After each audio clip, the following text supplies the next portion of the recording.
Come all you poor workers, good news to you I'll tell, how the good old union has come in here to dwell. The largest union talk radio program in the South. This is the Valley Labor Report. My name is Jacob Morrison, here with my co-host Adam Keller. If you have anything to add, give us a call. The phone number is 844-899-TVLR. And the line is open. That is 844-899-8857. Really appreciate everybody hanging out with us this morning. Got a great show for you today. We're going to jump right into it. And talk about just a couple, we're a union radio program, right? We're union members and we focus on union issues. And so sometimes that bleeds into politics. But there were a couple, obviously these stories that I'm about to talk about affect union members for sure.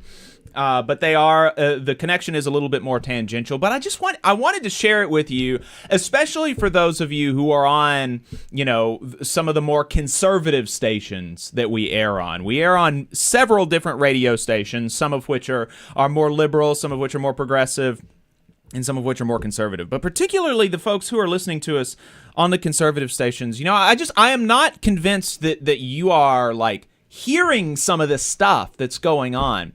And so one of those types of stories is this Senate vote about debanking that happened last week. So I'm going to play this clip from a TikTok that Ryan Grimm made. Ryan Grimm is a reporter for DropSite News, formerly a reporter for The Intercept for a long time, founded a new journalism outfit with Jeremy Scahill called DropSite News.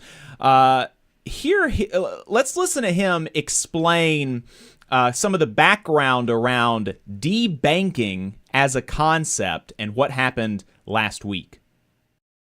Debanking is the thing where conservatives say that woke banks, were going around and refusing to work with conservatives because of their ideological views. Now, that mostly wasn't happening, but there are actually a few cases where it has happened. I think Laura Loomer, a conservative activist, and some others did lose access to PayPal, Venmo, and some of these others. And so the CFPB, the Consumer Financial Protection Bureau, under Joe Biden, pushed forward a rule that said you cannot refuse to work with a customer because of their ideological views. You can't debank conservatives, you can't debank liberals, you can't debank anybody. If somebody's doing money laundering for a cartel, you have to try to figure that out, and you can't work with them. But for ideological reasons, no, you have to work with them. Now, Wall Street fought them on this rule. CFPB fought back, and by the end of Biden's term, they had finished their rule. And they made it so that it applied to any payment app that had more than 50 million transactions in a year. So that's not just Citibank, Bank of America, that's also Venmo, PayPal, Zelle, Google Pay, Apple Pay, Cash App, all of those kinds of apps that we use. The rule had one other element. It said you also have to have a smooth dispute resolution process, particularly for fraudulent transactions. If you've used these apps, you know that it can be difficult to try to contest fraud. It said, look, there are laws on the books. You guys are acting like banks. You have to follow these laws. Now, here's where it gets completely insane. Mark Zuckerberg, Mark Andreessen, this billionaire VC guy, and Elon Musk all came after the CFPB, accusing it of leading the charge on behalf of Elizabeth Warren to debank conservatives. So they had it completely backwards. The CFPB, which was protecting conservatives from being debanked, was accused by Musk and these others of actually being the one that was debanking them. They have successfully nuked this agency for now, mainly on this argument that they were engaged in debanking, which they weren't. It gets even worse. So that's what gets us back to the United States Senate. This afternoon at 4 o'clock, you can turn on C-SPAN and watch it. The Senate will vote on a resolution that will repeal the CFPB's debanking rule. And so there you go. You can tell from like the timeline that he's laying out that this is an older TikTok. It came out like Wednesday or Thursday. The vote already happened, and Republicans did pass this resolution to overturn a CFPB rule which banned debanking and also required apps, payment apps, big payment apps, to create a smooth process for dispute resolution when fraudulent activity occurs. And both of those seem like incredibly normal things. Like, but the dispute resolution thing is something that already applies to banks, and so the CFPB was like, if you're a payment app, you also have to apply because you're acting like a bank in this way. So you also have to have this smooth dispute resolution process. That seems normal, and I think it's a good idea for banks not to be able to debank you for your political ideology. I think that is a good thing, and supposedly conservatives did too. That was like a whole big thing on, Joe Rogan's Billionaire Power Hour, that people routinely came in and were talking about how much of a problem debanking is. And yet Senate Republicans just voted for a measure to allow debanking. Now, before this resolution takes effect and is actually able to overturn the rule from the CFPB, it has to go through the House. It has to pass the House, and it only has to pass a bare majority. I'm almost positive all Democrats are going to be opposed to it, just like they were in the Senate. So we'll see how Republicans vote. Republicans, much like the House or much like the Senate, they have a very thin majority in the House. So if only a few Republicans break, then the rule against political debanking by the Consumer Financial Protection Bureau, which was issued under the Biden administration, will stand. If only a few, like half a dozen, 4, 5, or 6 Republicans in the House decide to break with their party and say that no, we shouldn't debank people for politics. It's only going to take a few. So we'll see what happens. Dropsite News asked some Republican senators why they supported the resolution. Here's what they said. Republican Senate Majority Leader John Thune said, "What it's designed to do is make sure that we aren't foreclosing to people options that are available to them, specifically regarding the crypto digital assets industry. Nothing in these rules foreclosed anything to anybody." Senator Deb Fischer, who Dropsite News notes narrowly avoided being upset in 2024 by an independent populist opponent, Dan Osborne, also voted to move forward the resolution. She told Dropsite News that she is not concerned that repealing the rule would lead to conservatives being debanked. Senator Rick Scott from Florida, who oversaw the largest Medicare fraud in American history, Dropsite News notes, before becoming a senator, said that he would support final passage of the repeal, saying, "I think it makes sense. I've gone through each of these. We've got to continue to look at all these regulations." Despite having said that he looked through all of these, he was asked if he worried that conservatives would be debanked. He said, "I don't think they will be." Senator John Hoeven, a Republican from North Dakota, said that he supported the repeal of the rule because the CFPB had pushed its authority too far. Asked if he was worried that conservatives could be debanked as a result, he said he wasn't sure. Quote, "I guess I'm not familiar enough with that to know the answer," he said, literally an hour before the vote. That's reassuring. I mean, just absolutely ridiculous. Here's some other kind of political stuff. Trump mentioned that the Panama Canal in his State of the Union speech was being bought by American companies, and we're supposed to be really excited about that because an American company is going to own both sides of the Panama Canal now. It's curious that he did not mention who is going to be the American company owning the Panama Canal. Although, well, I don't know. I say it's curious, but it's really not curious because that's BlackRock. BlackRock, the investment firm that everybody is supposed to hate, which I do hate. I think is a very malign influence on American society, BlackRock. But conservatives are doing all of this culture stuff about how BlackRock is this terrible institution.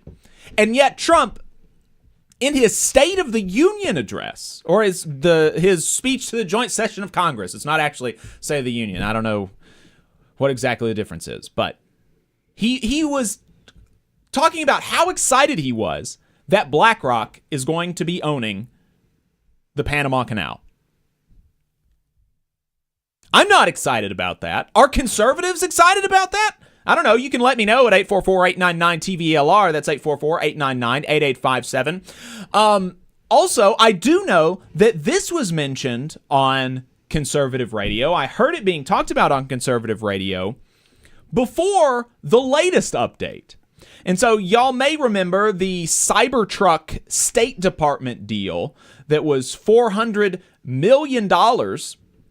We'll talk about, and that deal is now listed as the largest single piece of savings from DOGE, is eliminating this $400 million Cybertruck State Department deal. And the last time that it was talked about on conservative radio that I heard was to inform people of what people thought at the time, which was that this $400 million deal was struck under Biden. And that's what I believed at the time, too. That's what the reporting seemed to indicate. But more investigations have come out that have indicated that under Biden, there was, under Biden, negotiations between the State Department and Tesla to purchase some armored electric vehicles, presumably Cybertrucks, but it was only a $400,000 contract. The Trump administration then came in and tried to turn it into a $400 million contract. And they would have gotten away with it too if it weren't for investigators, investigative journalists, uncovering the fact that the Trump administration increased the amount to $400 million and tried to make it look as if that was a Biden administration deal. Do conservatives like that? Do conservatives like the Trump administration? I mean, really just blatantly trying to write a big check to one of the Trump campaign's biggest donors. That's not something that I would like if I was a conservative. Here's something else that Donald Trump made a lot of noise about: unleashing waters for the California wildfires. This is something that he was supposedly doing to try to alleviate some of the problems of progressive governance in California, saying that just for some reason, California had a bunch of water that it was just not using. Like, it had it all there, just ready to be unleashed to fight the fires. And just because they're so stupid and inept, they decided not to use the water to fight the fires. I think they call that the woke mind virus. The woke mind virus was saying, no, we've got to keep the water away from the fire because it's woke to just let fires burn. Well, some new reporting has uncovered a memo from the Army Corps of Engineers in California talking about this. And the memorandum for record, which was presumably uncovered through a FOIA request by the Washington Post, has the colonel of the Army Corps of Engineers, who was responsible for releasing the water, noting that it was unlikely to reach the southern part of the state where the fires were, as Trump had promised. Oh, my goodness. So here's from the Washington Post article. The agency carried out Trump's directive, which came in the wake of the catastrophic wildfires in Los Angeles County, on short notice on January 30th, though it would normally require days to coordinate. A memo written 4 days after the release, obtained by the Post through a public records request, shows how federal officials rushed ahead with the plan to release irrigation water despite objections from the state's elected officials and some local farmers, including from both parties. not just Democrats. Colonel Chad Caldwell, commander of the Army Corps of Engineers Sacramento District, wrote that the water that poured out of Lake Kauai and Success Lake could not be delivered to Southern California directly. That's a quote. To do so would have required several steps of coordination with state and federal agencies to transport the water to a rarely used connection point, and it quickly became clear that was impossible in such little time. The release was done to satisfy Trump's executive order, Caldwell wrote, and the colonel had also been asked to send photos of the water to Washington.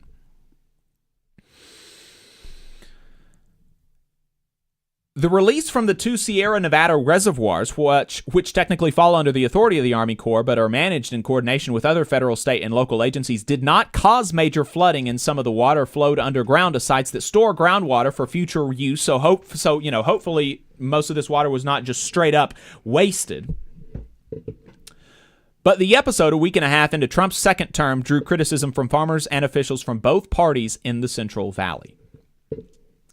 And they talk about how, every drop of water counts kind of in this area of the country. And so there's a lot of frustration about just doing this for what really appears to be a political show. And so, again, is this something?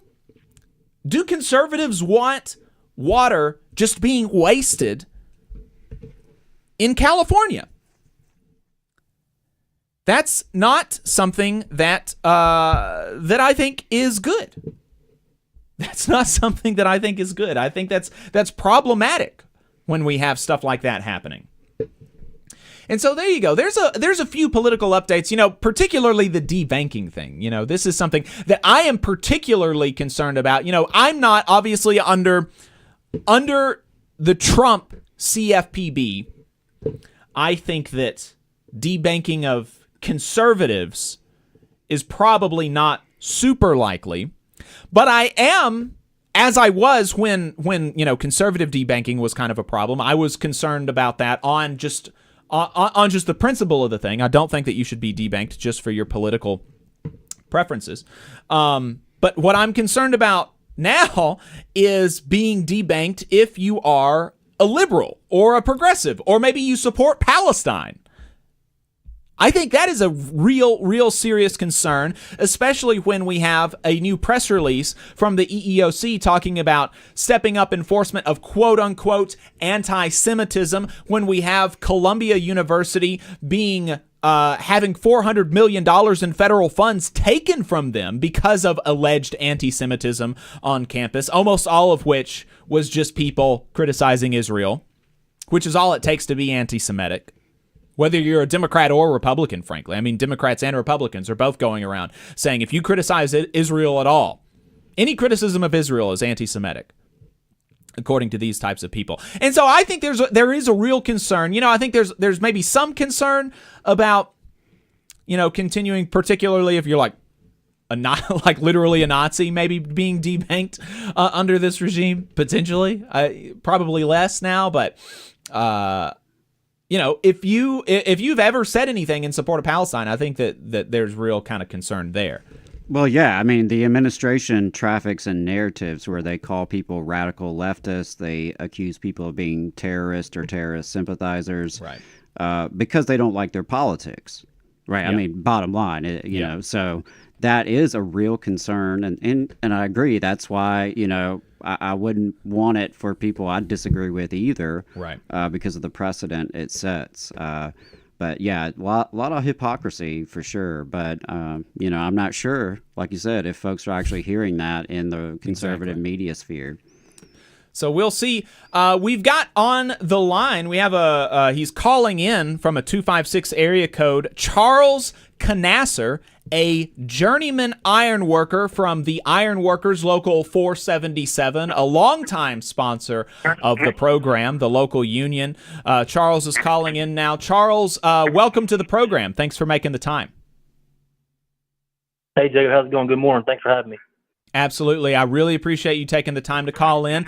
We have been talking here at the Valley Labor Report about trying to more regularly profile local unions in Alabama and across the South to just let people know about what unions are and what they're doing, and doing some of the more kind of basic educational stuff. I think that's really important. We want to make sure that we're doing that kind of thing. And so Charles, can you let folks know what the Ironworkers Union is? Like, what does it mean that you are the Ironworkers Union? What does that mean, and what kind of work do your members do?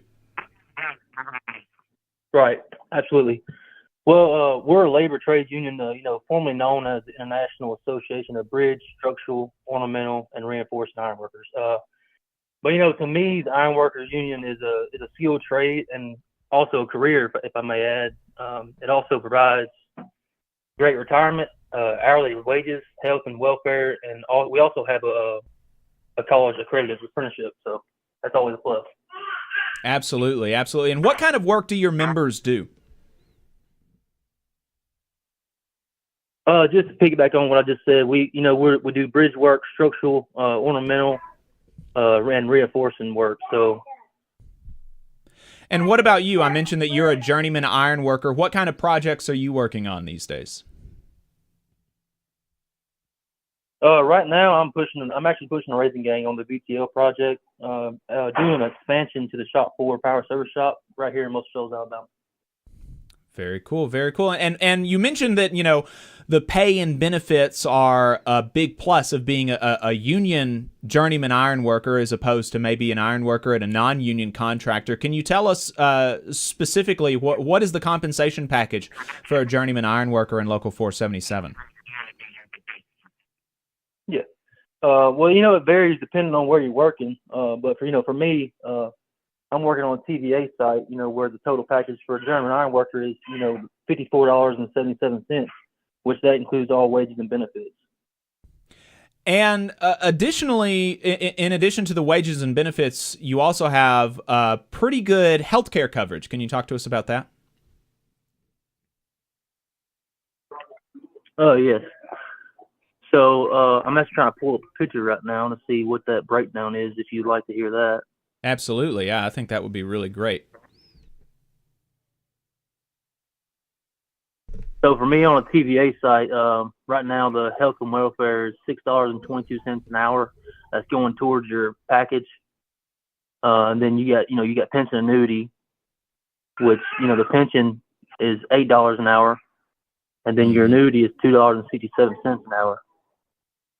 And that pays for what amounts to 100% employer-provided healthcare coverage. Is that right? My understanding is that you don't have premiums or deductibles. Is that right? Yes, that's right. I mean, that's pretty impressive. I have not worked for many companies where you don't have to pay a premium and you don't have a deductible. Most people don't have that kind of thing, and I think that that's really important to make sure that folks know about that. Another really important thing about, particularly the building and construction trades, right? I have been a member of a union basically my whole working career, but I've always had a desk job, right? I have never really been in that much kind of imminent danger. I've never been, one of those people on the ironworker picture 100 stories up, right? But obviously for you, safety is a really, really important part of the job and is something that being a union ironworker provides really over and above what you would get if you were an ironworker on a non-union site. Can you talk about the importance of safety on a union job site? Absolutely. The importance of safety on a job site, it should be emphasized, union or non-union, right? The number one cause of deaths on construction sites are falls. While every other contractor has certain safety rules and regulations, we're all taught in apprenticeship that, safety does come first. It's actually a requirement for every union iron worker to have OSHA 30, while I believe non-union don't require to have OSHA 10. We also have a program called Impact, which requires all union iron workers to pass a drug test before even being eligible to be sent out on a job. That goes without saying. Me personally, I feel like all the other brother iron workers and sisters feel the same way. But I would never ask any of them to do anything that I wasn't willing to do. Right. Ultimately everybody's there for the same reasons, and that's to make a living, to be able to provide for our family. So yeah, safety is very important. And because of how seriously unions take safety, I mean, this has been pretty rigorously studied, and the evidence is very clear that union job sites where workers are unionized, the work is just significantly safer. I think it's something like 30% fewer fatalities. And in the coal mines, union coal miners are something like 80% less likely to die at work than non-union coal mines. And so that's, that really goes to show how seriously unions take safety and how they're able to kind of make sure that the company abides by these sorts of safety rules. And so, Charles, for you personally, can you talk to us about your journey to the Ironworkers Local 477? Yeah, absolutely. I straight out of high school, I joined the United States Marine Corps Reserves. And after all my boot camp, MCT, and MOS school, I returned home. I needed to find a job for the civilian side of things, So what I did was I jumped straight into the labor's local, where I was able to work alongside pretty much all the other crafts. I spent about a year, probably a year and a half in labor's local, give or take, before ultimately deciding to join the Ironworkers Local. To me, it was a no-brainer to join the Ironworkers Local. Every time I worked around those guys, you could see the camaraderie, the brotherhood, the sisterhood. They all stuck together as one, and they had a sense of pride about themselves. Mm. So for me, that reminded me so much of the Marine Corps, and I knew it was something that I would want to be a part of. Absolutely. Did you go through the full apprenticeship program when you went into the Ironworkers? And if so, can you tell us about that experience? Yes, sir, I did. So you start out first year, you go to school 2 nights a week. When you get into your second, third year, it changes to 5 days, 10 hours a day, every other month. During those 3 years, when you get certified on all the safety courses and the curriculum courses that are required in order to become a journeyman iron worker. The best part is actually you get paid to go to school, essentially. So.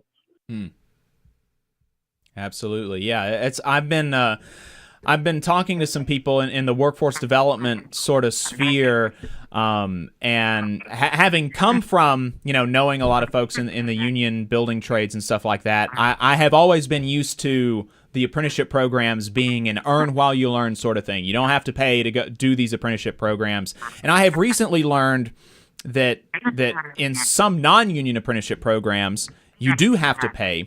And even in some non-union pre-apprenticeship programs, you have to pay to be able to go to these pre-apprenticeship programs. And so it's, in a lot of ways, these kind of non-union stuff is really scammy. And so not having to pay to do these apprenticeship programs is a really cool quality of the union apprenticeship program. So if somebody has been hearing you, Charles, and they say that they think that sounds good and they're interested in becoming a union iron worker, what do they need to do? Who do they need to call? That kind of thing. Right. Okay.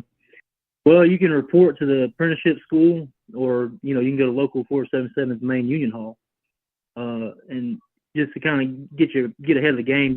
You can bring all your necessary documents. That'll include your birth certificate, high school diploma, or GED if you don't have a high school diploma, a valid driver's license, DD 214 if a veteran, and all previous training certifications or certificates if you have any at all.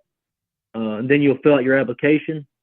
You'll wait for an interview, and then once you get an interview, you'll take a basic aptitude test, and then once selected for the apprenticeship, you must pass a drug screen in order to get into the apprenticeship. But after you pass the drug screen, you'll start the apprenticeship.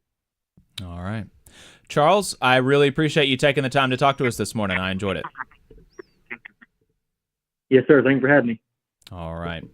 If you want to go to the Ironworkers Local 477 Union Hall, you can do that. It is in Sheffield, Alabama, 506 in Nashville Avenue, Sheffield, Alabama, 35660. The phone number, if you have questions, is 256-383-3334. Again, appreciate Charles Conaser, journeyman ironworker from Local 477. We're going to take a break, and we will be right back. The attorneys at Maples, Tucker, and Jacobs have stood with the working people of Alabama for over 40 years, providing skilled legal representation for your workplace injury claims. When you are injured on the job, it can be a scary time.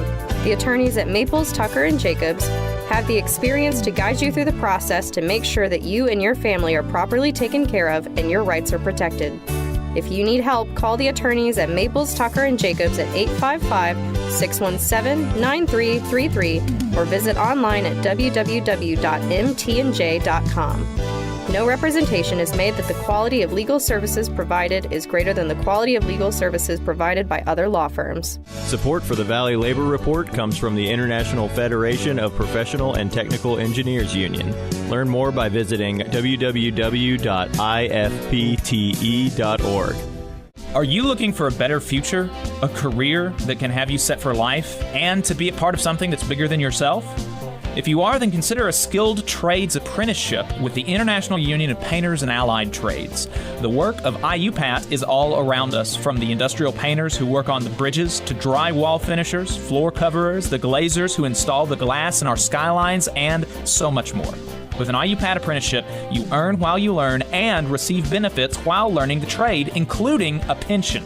We provide world-class education free of charge. That's right, no student debt. Our starting salaries for apprentices that graduate is above the national median salary with benefits for entire families. And you have the flexibility to take your trade wherever you'd like in the country to work. IUPAT District Council 77 covers our entire region, so give Adam Booth a call at 205-603-3142 for more information. Again, that phone number is 205-603-3142.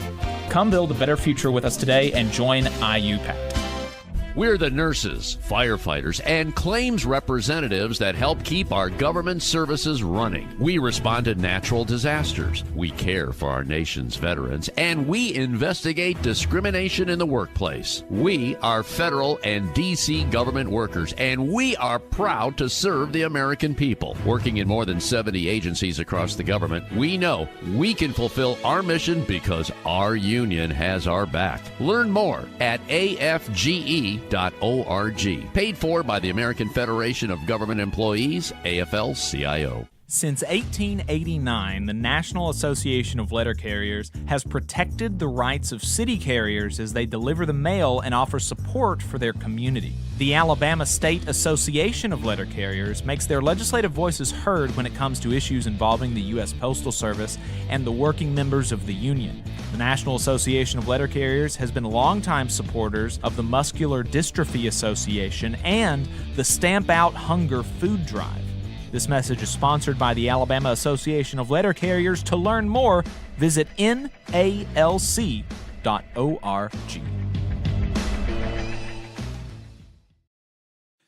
Unite Here is also a supporter of the Valley Labor Report. They are a labor union that represents 300,000 working people across Canada and the United States. Their members work in the hotel, gaming, food service, manufacturing, textile, distribution, laundry, transportation, and airport industries. You can learn more about Unite Here at unitehere.org. Come all you poor workers, good news to you I'll tell, how the good old union has come in here to dwell. A battle in the heart of Alabama caught our attention. Coal miners in one community, they've been on strike now for months. Working as long as 12 hours a day, 7 days a week, in some of the most dangerous conditions. I really think that the labor movement is the single greatest force for democracy in the history of the United States. The story of Alabama is a story of not just resilience, but of militancy. I say no contract, you say no code. No contract, no contract. If we ain't all free, ain't none of us free.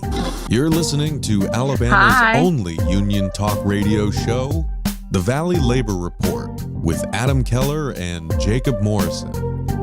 That That's right, folks. From the mountains of Kentucky to the bayous of Louisiana, broadcasting online and on the radio from the heart of the Tennessee Valley, the Spice Radio Studios in Huntsville, Alabama. This is the Valley Labor Report. My name is Jacob Morrison, here with my co-host and fellow agitator, Adam Keller. Today, we're going to be talking to a driver from the Tennessee Drivers Union about how they have apparently been banned from the Nashville airport by the Nashville Transit Authority. We'll be getting more details on that here soon. We also just finished up a conversation with a union journeyman iron worker from Local 477 about that union, and we'll have some Alabama legislative updates. All that and more on today's program. If you want to be a part of the program, we got a phone number and the line is open. That phone number is 844-899-TVLR. That's 844-899-8857. You can also leave us a voicemail at any time throughout the week, and we might respond to it on the next show. If you haven't gotten enough of us by the time that we wrap up here on the radio, or if you just want to see what we're up to throughout the week, you can find us anywhere you find anything online, in particular at our website, tvlr.fm, but we are also on YouTube, Facebook, and wherever you get your podcasts, all at the Valley Labor Report. Just a reminder, your support helps us stay on the air. Our largest single source of funding comes directly from our listeners, so if you want to become a sustaining donor to the program or just make a one-time donation, you can go to tvlr.fm/donate or patreon.com/The Valley Labor Report.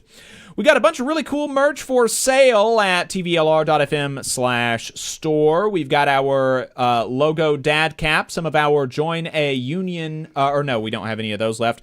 And we have union-made matchbooks, and our unionized t-shirts are supposed to be to me next week. So we'll be sending those out shortly. Really excited for folks to get those in the mail. Finally, if you're a member of a union, think about getting your local or national union to sponsor the show. You can reach out to us for more details on that at tvlr.fm/contact. Hey y'all, let me add a disclaimer that any viewpoints or opinions expressed in this program belong solely to their author and do not necessarily represent any organization or sponsor. We welcome all of our listeners, whether you're on YouTube, Facebook, Unclaimed Mysteries Internet Radio, WVNN, WZZA, WHIV, WMMT, WGOW, or through your favorite podcast app. We are proud to be part of the Labor Radio Podcast Network and encourage our listeners to check that out. And as most of you know, we are not media professionals, just some diehard unionists who want to amplify the voices of the working class here in the American South. We're hoping this project can make a difference on that front, and we can't do it without you. So we want to thank everyone for tuning in. Whether you're a loyal fan or first-time listener today, we appreciate you spending some time with us. Absolutely. Joe in the Facebook chat asks if that is a yellow dog button on my jacket. It happens to be a yellow dog on a button, yes, but it is the yellow dog is the mascot for the Pittsburgh Union Progress. That is the strike newspaper that striking members of the News Guild at the Pittsburgh Post-Gazette have set up. You can read the Pittsburgh Union Progress online as well. So appreciate, as always, Joe, for tuning in. And I got a bunch. This is my button jacket. I got a bunch of really cool stuff. I also have a Ironworkers Local 477 pin here that's kind of hard to see on the stream, but it's just a couple of crossed wrenches. I have a button of the the Nonprofit Professional Employees Union. This one is a button from the Japanese Federal Employees Union, which is really cool. I got to meet them at Labor Notes last year. Also have IATSE Local 900 pin here, Union of Southern Service Workers, and a pin from the British Coal Miners Union, referencing their strike from the 1980s against Margaret Thatcher.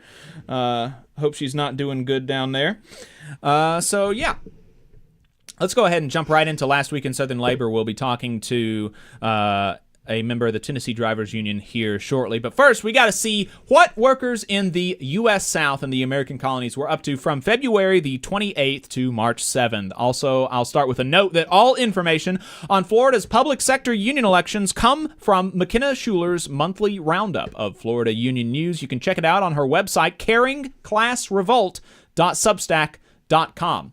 You can also get more information about Florida labor there, as well as exclusive details about the union elections referenced here. In new union campaigns, and also one more note, this segment is, like has been the case for the past several weeks, it is going to be truncated. The full content will be in our newsletter that you can subscribe to at tvlr.fm. In new union campaigns, 5 workers at Mondelez Global in Springfield, Missouri, filed a petition to hold a union election with the Teamsters, Local 823. 14 workers at Newbold Services in London, Arkansas, filed a petition to hold a union election with the Laborers International Union of North America, LIUNA, Local 360. 6 workers at the Children's National Hospital in Washington, D.C., filed a petition to hold a union election with the D.C. Nurses Association. 11 workers at Surtec in Alexandria, Virginia, filed a petition to hold a union election with the United Association of Plumbers and Steam Fitters, UA Local 602. The employer filed a petition to hold a union election after a majority of the 2 workers at News Tribune Company in Jefferson City, Missouri, demonstrated support for unionization with the Teamsters, Local 230M, 16M. 4 workers at the Uyghur Human Rights Project in Washington, D.C. filed a petition to hold a union election with the Teamsters, Local 639, and 6 firefighters at the City of Melbourne, Florida's Fire Department have filed a petition to hold a union election with the Melbourne Firefighters Association, an IAFF affiliate. In election results, 102 workers at the Jacksonville Housing Authority in Jacksonville, Florida, voted 77-1 in favor of unionizing with the Independent Association of Public and Private Employees, IAPPE. 246 workers at the South Florida Water Management District in Florida voted 90-41 in favor of unionizing with the International Union of Operating Engineers, IUOE, Local 30. 636 blue and white collar workers at the Nassau County School District in Fernandina Beach, Florida voted 210-11 in favor of recertifying the Nassau Educational Support Personnel Association as their union. 61 workers at FSCX in Fort Rucker, Alabama, voted 31-17 in favor of unionization with the International Association of Machinists and Aerospace Workers, IAMAW. 17 workers at Reconsidered Goods in Greensboro, North Carolina, voted 15-0 in favor of unionization with the Retail, Wholesale, and Department Store Union, RWDSU.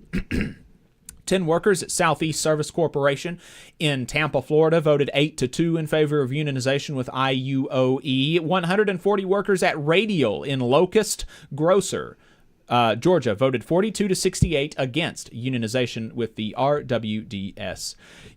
In strikes and bargaining updates, immediately after Ultium workers in Spring Hill, Tennessee joined the UAW last year, they joined the nationwide contract and saw a 35% raise overnight. They just finished negotiating a local agreement, a local addendum to the national agreement, which members ratified by 98%. The local agreement included a $3,000 ratification bonus and 100% employer-provided health insurance. Nice. Bus drivers in Baton Rouge, Louisiana, unionized with the Amalgamated Transit Union, ATU, Local 1546, are on strike against the Capital Area Transit System, CATS, in the city, saying their employer is not negotiating with them in good faith. Interest arbitration for the contract negotiations between the Postal Service and the National Association of Letter Carriers, NALC, will begin on March 17th, with Dennis Nolan serving as the neutral arbitrator. The Communication Workers of America, CWA, began contract negotiations with AT&T Southwest, covering workers in Texas, Oklahoma, Missouri, Kansas, and Arkansas. The current collective bargaining agreement expires on April 12th. CWA members working for Red Cross in District 1 and 213, including workers in Virginia, ratified a new contract. The new agreement includes raises, increased retirement contributions, and additional pay for work on holidays, according to the union. Still in bargaining for a new contract, a year and a half later, Piedmont Airlines passenger service and ramp agents in Charlotte, North Carolina, who are unionized with CWA, took out a billboard criticizing management for raking in record profits and refusing to give workers a raise. The Teamsters have a great video highlighting workers at Southern Glazers in Fort Worth, Texas, who recently unionized with the Teamsters, Local 745, talking about how unionization changed their life. And nurses unionized with the National Nurses United at Mission Hospital in Asheville, North Carolina, held a rally last week to call attention to unsafe working conditions and staffing levels in the hospital that they say led to the unnecessary death of a man in the emergency room.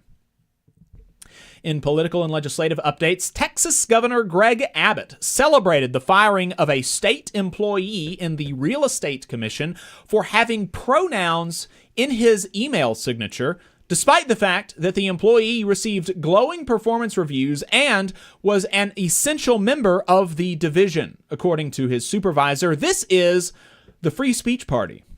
An Alabama icon has been ordered sold off by DOGE, the Freedom Riders Museum in Montgomery. That's right. A new study found that since 1975, nearly $80 trillion have been redistributed from the bottom 90% to the top 1%, and that if inequality was the same today as it was in 1975, the median income would be double what it is today. Senator Bernie Sanders reintroduced the PRO Act in the Senate to applause from the labor movement, but no Republicans are sponsoring it, including supposedly pro-worker Josh Hawley. Josh Hawley did introduce, however, with Cory Booker and with union support, the Faster Labor Contracts Act, which would require companies to begin bargaining with a union 10 days after the workers unionize, but it's unclear what penalties or enforcement mechanisms the legislation has. The Trump administration has executed multiple anti-worker actions this week under the Biden administration. The Federal Mediation and Conciliation Service was made available to facilitate card check union elections for free. Now, Josh Idelson reports for Bloomberg that it appears the agency will no longer facilitate card check at all. A Department of Veterans Affairs memorandum has been leaked detailing plans to lay off some 83,000 people. Some probationary employees have already been let go, including in Birmingham, Alabama. At the IRS, where 6,000 workers have been fired already, the agency is poised to close audits of large corporations and wealthy individuals because they don't have the staff to do it. Railroad workers are frustrated at the billions of dollars that are sitting in bureaucratic limbo, which are meant for rail infrastructure improvements, which will only be further marred down by the firing of staff at the Federal Railroad Administration, FRA. The Trump administration also unilaterally and illegally canceled a collective bargaining agreement and all collective bargaining rights with TSA agents and their union, the American Federation of Government Employees, AFGE, citing in part lies about official time use, which AFGE notes accounts for less than 0.5% of all hours worked at TSA. Offices of the Mine Safety and Health Administration, MSHA, are also scheduled to be closed due to DOGE, and the United Mine Workers of America, UMWA, oppose said closures. Some anti-worker actions from the administration have been paused, though. A district court ruled that the firing of Gwen Wilcox from the National Labor Relations Board was illegal and must be reversed. This will now be appealed to the D.C. Circuit Court, where the decision will likely be affirmed because it is consistent with the law, and then to the Supreme Court, where the outcome is unclear. The Merit Systems Protections Board ordered the USDA to rehire 6,000 workers who were illegally fired, at least for the next 45 days, though it's unclear if the USDA will do as instructed. The Merit Act has been introduced in Congress, which would reinstate all federal employees who were illegally fired by the Trump administration and give them back pay. In some good news for federal workers, Donald Trump is reining Elon Musk in a little bit after a tense cabinet meeting, according to the New York Times. Trump reportedly made it clear at the meeting that cabinet secretaries have authority at their agencies, not Elon Musk. Unions have reacted in different ways to the announcement of the Trump tariffs, although it doesn't matter now because it looks like he's pausing them again for some reason. Nevertheless, the different responses from unions when they thought the tariffs were happening was interesting. The Machinists Union called on the administration to, quote, end all tariff actions against Canada with no mention of Mexico. The AFL-CIO said the blanket tariffs, quote, run the risk of causing unnecessary economic pain for America's workers. The American Federation of Musicians called the tariffs misguided.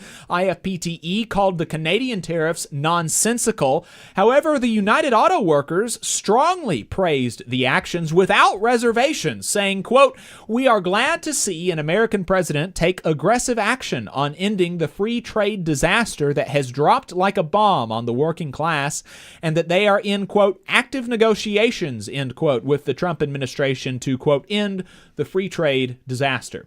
Economy-wide, the Trump administration's antics are starting to wreak havoc. February saw more job losses in that month than any February since 2009.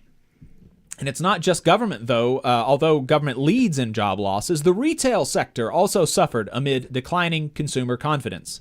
The FAA last week also delayed flights to and from airports in Miami, Fort Lauderdale, and Orlando due to the space launch debris from SpaceX. Love that for us. If we missed anything, let us know at tvlr.fm/contact, and we'll try to include it on the next roundup.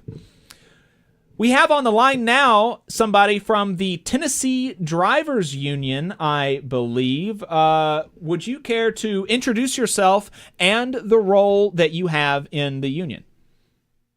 Hi, thank you for having me.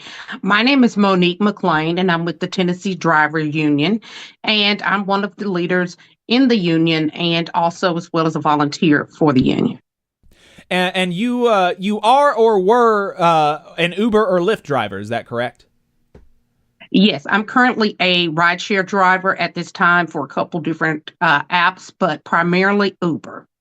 Gotcha. And so, the Uberification of, the whole economy has been something that we've been kind of tracking here at the Valley Labor Report for some time. It poses a lot of problems, obviously, for workers. Uber does not have to pay the same kinds of, or they don't have the same kind of liabilities with drivers because they're able to call drivers independent contractors, even though, everything about your work has to go through Uber, and so typically that relationship would be described as an employer-employee relationship. But there have been some efforts, including with the Tennessee Drivers Union, to try to organize rideshare drivers. And so before we talk about the Nashville incident with the airport, which is primarily why we wanted to have you on, can you explain to us the genesis of the Nashville Drivers Union or the Tennessee Drivers Union, and why it's important for rideshare drivers to organize, and how y'all are doing it in Nashville? So thank you. The reason why we all got together, this was a group that came together because we were absolutely disgusted with the way that we were being treated as drivers, and as well as, like you mentioned before, we're always being misclassified as workers, as independent contractors, when in reality, we don't have any control over how we work, what we'll accept, what we won't accept. It's pretty much all dictated by Uber and by Lyft. And so a lot of us were just fed up. And I initially found the group and some previous efforts that they had, and it fired me up because it let me know that I was not alone and that I was not the only one who felt like I was being treated like, as simple as it is, crap. I was being treated like crap. And if I wanted to work in a flexible environment, I should have some type of peace of mind. But I was actually put in a situation where I was back into a working environment just by doing these ride shares. And with so many drivers experiencing hard times, this is sometimes for some people an additional income because the cost of living has just inflated. So a lot of people are taking this as an option because they feel, well, I can do it on my own time, but they're later finding out that you're still being controlled by an unregulated organization that just makes millions off of you. You're just a number to these individuals. Right. Absolutely. And so, one of the difficulties that I would imagine that you have in trying to organize rideshare drivers is that, unlike in most companies where you go in and you work in the same place and you get to see people, y'all are all kind of dispersed and there's no Uber building to kind of clock into and get your car. You all, you presumably start your shift basically from your driveway, and then you go and drive into the city or you're in the city already and you start picking up people. And so how do you even do that first step of just talking to people who work for the same company that you do? So the first thing is that we have to be very clear with anyone who is interested in joining the union here, especially here in Tennessee, is that Uber does not like and Lyft does not like organizing. That is why they put tricky wording into the terms of agreement when you sign up. It's so long that the average person won't even have the wherewithal or want to read all of that. And then they add small verbiage in there, such as arbitration agreements. And as you're aware, or you're not, arbitration agreements basically says you can't sue me. And that speaks a lot, that you work for a place that says I can do what I want to you, but you can't sue me in no means. And so they find little workarounds such as lobbying in each state, trying to, use their power and their money and their leverage to go in these states and say, we don't need you to look over what we're doing, but if you want to build the tourism in your state, how about you let us come to your state? And of course, any state that is probably not bringing in a lot of revenue will see this as a money-making opportunity, and they'll take advantage of it. Not knowing the gist of how the drivers are treated, setting up places for drivers to work and be efficient and be safe. They just look at it as it's bringing in money. And this is the biggest seller for these ride shares. They promise money. That's the biggest thing that they can stand on, is that they can promise you more tourism, getting your workers back and forth to work, things like that. And it also kind of alleviates the obligation too of public transportation, because now they don't have to just focus on buses. This is something that they don't have to be responsible for. And that's the selling point of a lot of these ride shares is we will do the background checks. We will then go in and let these people pick your people up so you don't have to worry about anything. We've got that. Right. Absolutely. And so, we got you here to talk about the retaliation that y'all are facing from the Nashville airport, and it stems from an action that y'all held on Valentine's Day, if I remember right. Can you explain to us what the Tennessee Drivers Union did on Valentine's Day last month, and why it upset the Nashville airport so much? Absolutely. So we participated in a nationwide driver strike throughout all rideshare platforms because drivers were all on the same page that we are not being paid fairly, and we're not being treated fairly, and we're being treated like employees without the benefit. So when we participated in this particular peaceful protest this particular day, we went to the airport, and it was very, peaceful. No one was yelling. No one was putting anyone in danger or stopping the traffic. We went there with the intentions to just use our First Amendment, and that was free speech. And when we were there, we were met with the Nashville Airport Authority, and they caused such a scene that people saw police. They saw drivers being stopped and harassed, and these drivers were there and weren't even working. We were here just going to ride through and come on out. They told us no, they didn't want that. They wanted a little bit more information. They started taking photos of each of the drivers' cars, their tags. Pretty much at that point, we knew something was about to happen, because why would they take photos of these drivers' cars? Because in the past, we have protested there and had no problems whatsoever, no issues.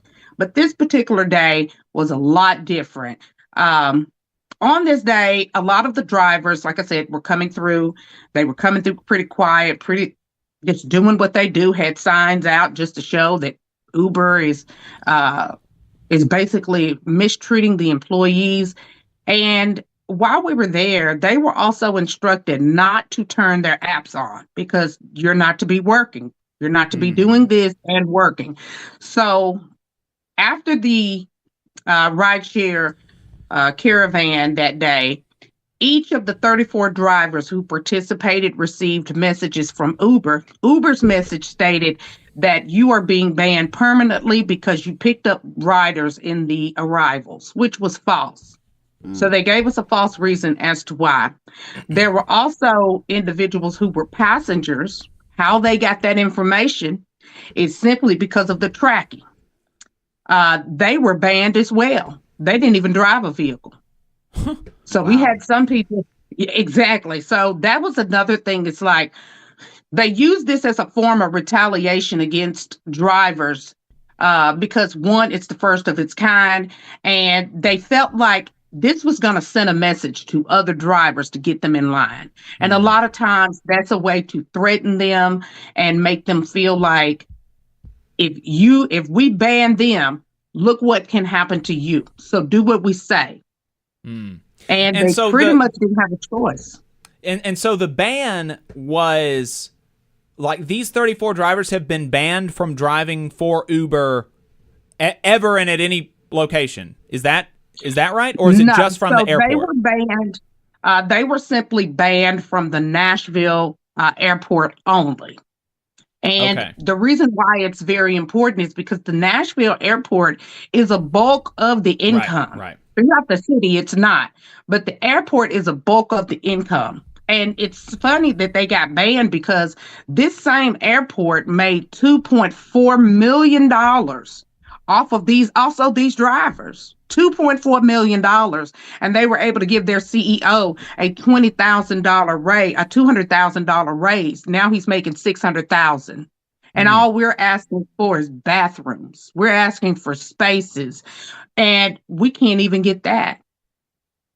Wow, and so the and that is crazy that they're doing that, especially since, as you're saying, it was a peaceful protest. You didn't even stop people you didn't even prevent egress and ingress, and that's the kind of the typical thing where you see kind of injunctions against employees or strikers for picketing is when you start blocking the entrance to a place. And so y'all weren't even doing anything like that. Y'all were just utilizing your free speech, being there, protesting, letting people know, letting riders know what's going on. And Uber has banned you from being able to pick up people from the Nashville airport. So y'all are, and so what are the next steps for the Tennessee Drivers Union?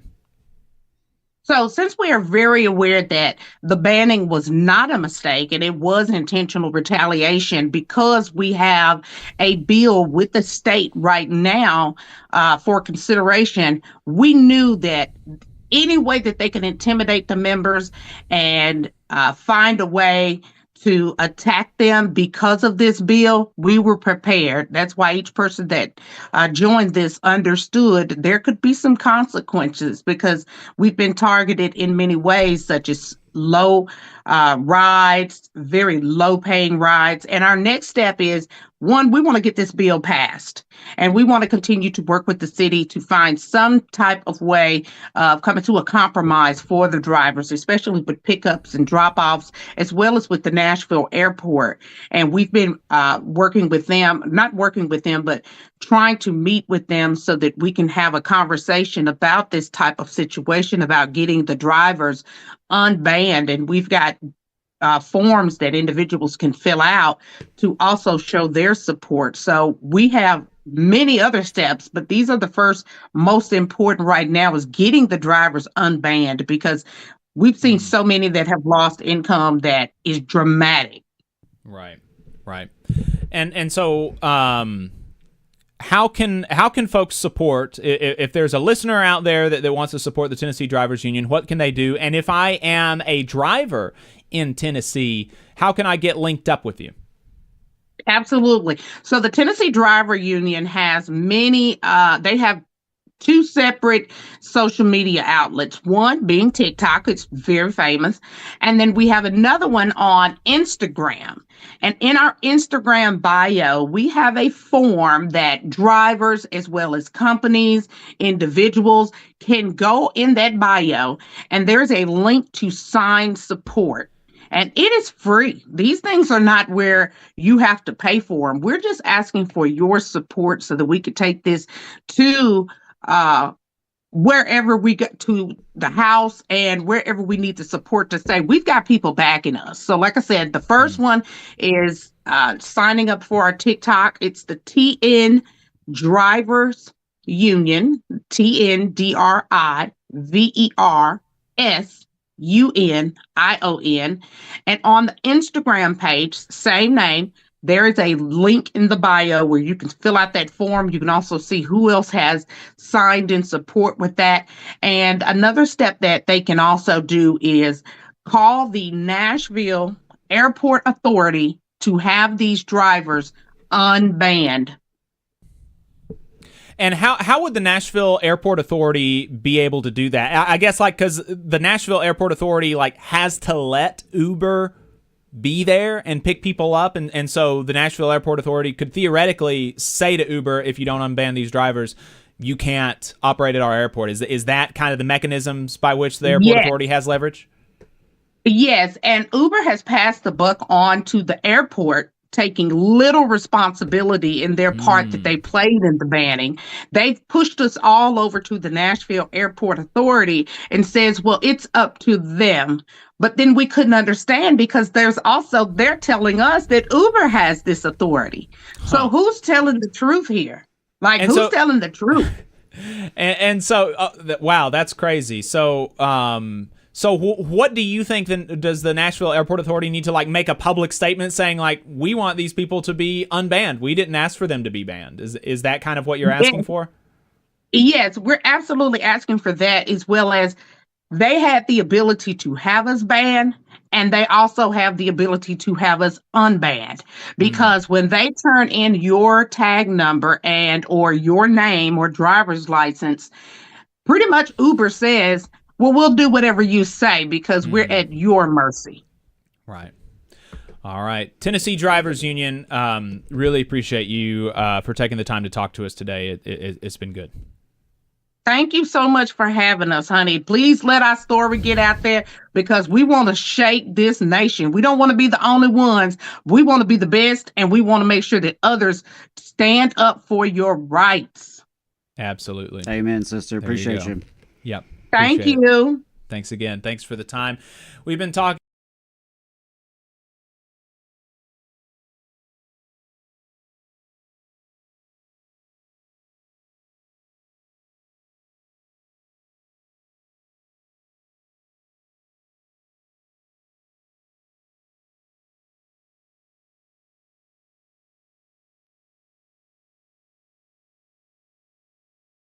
Alabama legislative updates, folks. Stay tuned. You're listening to the Valley Labor Report. The Laborers International Union of North America, LIUNA, Local 366, is proudly recruiting North Alabama local workers to work construction and nuclear plant maintenance. If you're interested, please contact April at our training center to start the process at 256-904-1753. No experience is needed. We offer free training, but you must be able to pass a background check and a drug test. Local hiring that grows our community with good-paying jobs that have benefits is our mission. Live better, work union, Local 366, feel the power. The Valley Labor Report is also supported by the Communication Workers of America. Learn more at cwa-union.org.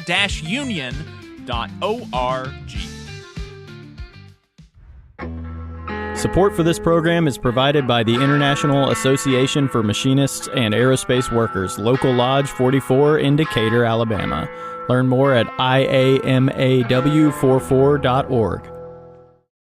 The Valley Labor Report is also sponsored by the United Automobile, Aerospace, and Agricultural Implement Workers of America, better known as the UAW. They are one of the largest and most diverse unions in North America, with members in virtually every sector of the economy. UAW-represented workplaces range from multinational corporations, small manufacturers, and state and local governments, to colleges and universities, hospitals, and private nonprofit organizations. The UAW has more than 400,000 active members and more than 580,000 retired members in the United States, Canada, and Puerto Rico. You can learn more about the UAW and join at uaw.org. The Valley Labor Report is also sponsored by Labor Notes. Labor Notes is a media and organizing project that has been the voice of union activists who want to put the movement back in the labor movement since 1979. You can learn more about Labor Notes at labornotes.org. The attorneys at Maples, Tucker, and Jacobs have stood with the working people of Alabama for over 40 years, providing skilled legal representation for your workplace injury claims. When you are injured on the job, it can be a scary time. The attorneys at Maples, Tucker, and Jacobs have the experience to guide you through the process to make sure that you and your family are properly taken care of and your rights are protected. If you need help, call the attorneys at Maples, Tucker, and Jacobs at 855-617-9333 or visit online at www.mtnj.com. No representation is made that the quality of legal services provided is greater than the quality of legal services provided by other law firms. Support for this program also comes from the Mid-South Council of Retail, Wholesale, and Department Store Union. Learn more at rwdsu.info. Union leaders, do you want a powerful website and mobile app built just for your members? The Union Active system, created by Unions America, makes it easy to share news and documents, send alerts, and keep your members engaged anytime, anywhere. Trusted by thousands of unions, Union Active streamlines communication so you can focus on what matters most, your members. With real-time updates, secure messaging, and custom features built for unions, you'll keep your members informed and engaged 24/7. Get Union Active today. Visit unionactive.com to learn more. Union Active, the ultimate website and communication system for unions. Come on, you poor workers, good news to you I'll tell. How the good old union has come in here to dwell. Labor creates all wealth. All wealth should go to labor. You're listening to the Valley Labor Report. My name is Jacob Morrison. My co-host is Adam Keller. If you've got anything to add, the phone number is 844-899-TVLR. That is 844-899-8857. Really appreciate everybody hanging out with us today. We've got some 70, we've had as many as 80, 90 people watching us on YouTube. Only 43 people have liked the stream yet. Go ahead and like and subscribe if you haven't. Like and subscribe if you're watching us on YouTube. Appreciate everybody hanging out with us on Facebook, Joe and Mel, as always. So, 844-899-TVLR is the phone number, 844-899-8857. What would you say if you had the chance to ask DNC Chair Ken Martin a question? I've been invited to a roundtable or discussion. I'm really, frankly, not totally sure exactly what the nature of the event is, in Selma tomorrow for union leaders with DNC Chair Ken Martin. So I'm going to be in the same room as him for maybe about an hour or something like that. I'm not totally sure if he's going to be taking questions or how many questions he'll be able to take from people. I think there's going to be like 70 other union leaders in the room. So, I don't know. I might get the chance to ask one question. So I'm trying to figure out, if I get the chance to ask him a question, what that should be. I obviously have some thoughts. We're gonna give some thoughts about the Democrats and their strategy here momentarily. But curious what the audience thinks. Let us know and you can let us know in the YouTube chat, but also the YouTube chat kind of gets lost as people chat and put in there. So it would be helpful for me if you gave me a comment at tvlr.fm/contact.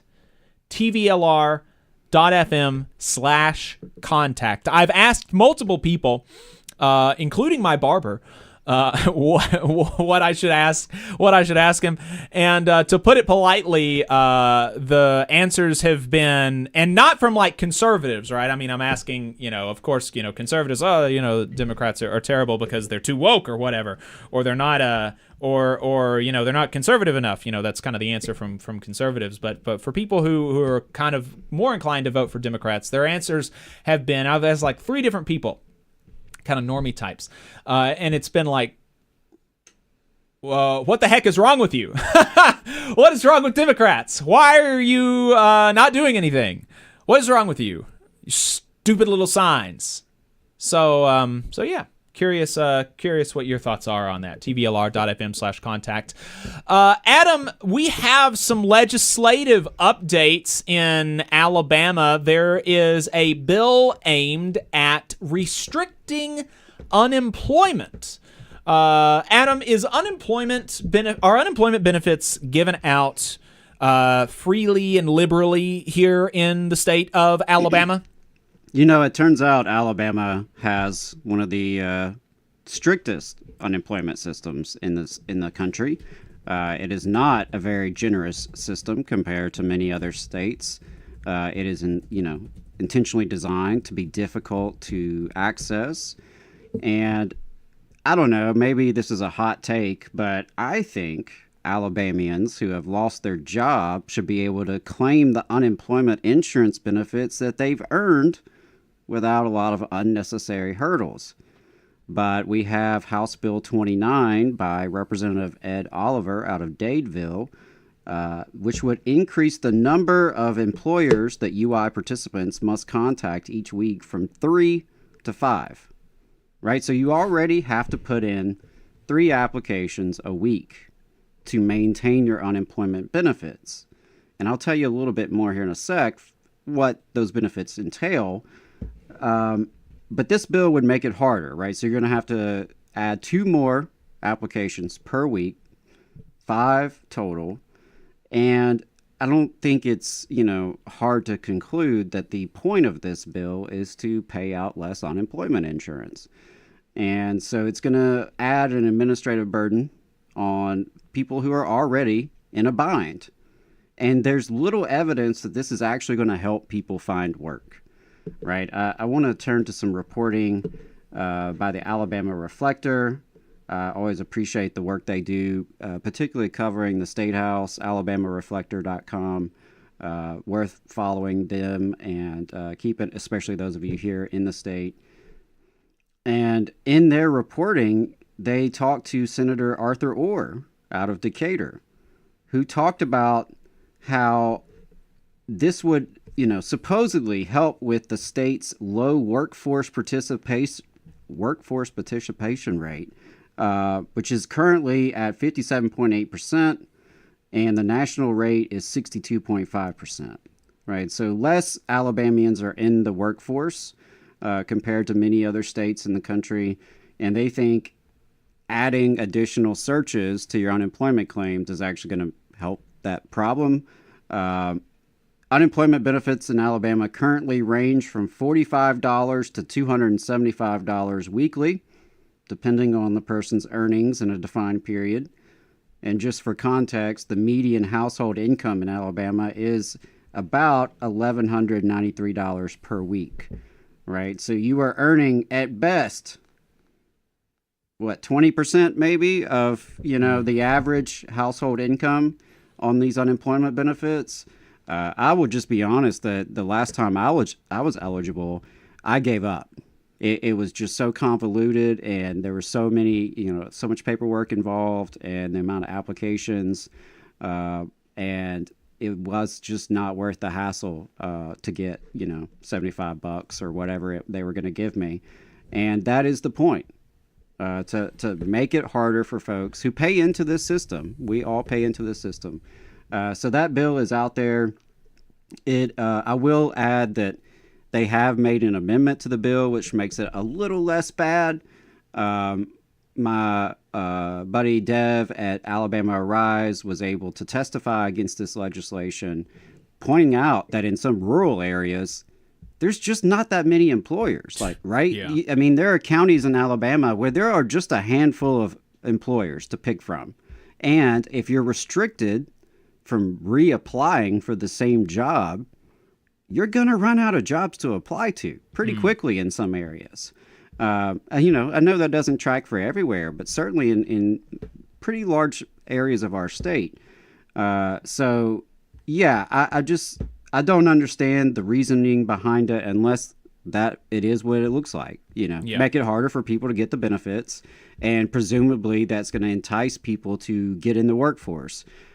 Senator Linda Coleman Madison, a Democrat out of Birmingham, pointed out, I think, what many of us would suggest, which is increasing the workforce participation rate means addressing some of the underlying issues in why they're not participating in the formal workforce in the first place, including transportation, childcare, housing, right, healthcare. All of those issues intersect and explain why some people are not in the quote unquote formal, workforce.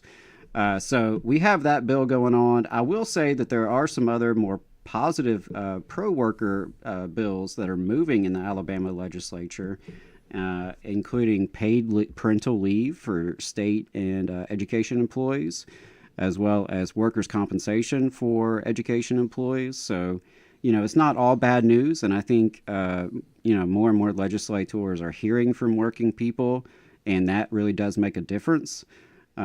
And the last bill that we wanted to highlight was this bill about police immunity. There is a bill, House Bill 202, sponsored by Representative Rex Reynolds out of Huntsville here. And what it would do is expand legal immunity for law enforcement officers. There was a vigorous debate Thursday in the state house. Many members of the Black Caucus in the legislature shared their, very deeply personal and harrowing stories of encounters with the police. The justification for this bill, according to its proponents, is that it is harder to recruit new police officers because everyone is being sued. They claim that it's hard to recruit new talent because people are scared they will be subject to lawsuits. Governor Kay Ivey made a point of incorporating this in her State of the State address. They're calling it Back the Blue legislation. Governor Ivey, if I'm not mistaken, mentioned Monday morning quarterbacking by the courts.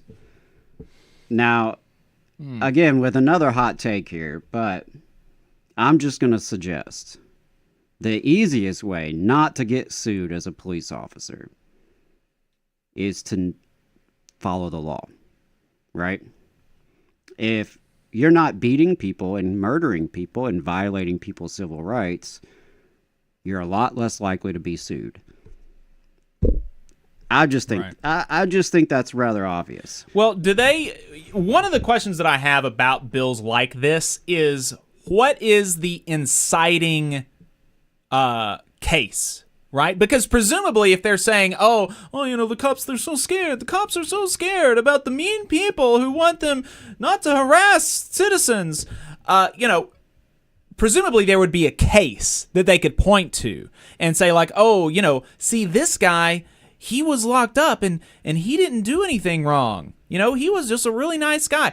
And kind of like the child labor stuff that passed last year, the stuff that loosened Alabama's child labor laws. We had Senator Arthur Orr on our program to ask him, have you been informed of a single incident where a child who most people would agree should have been allowed to work after school was not allowed to work after school by the school system?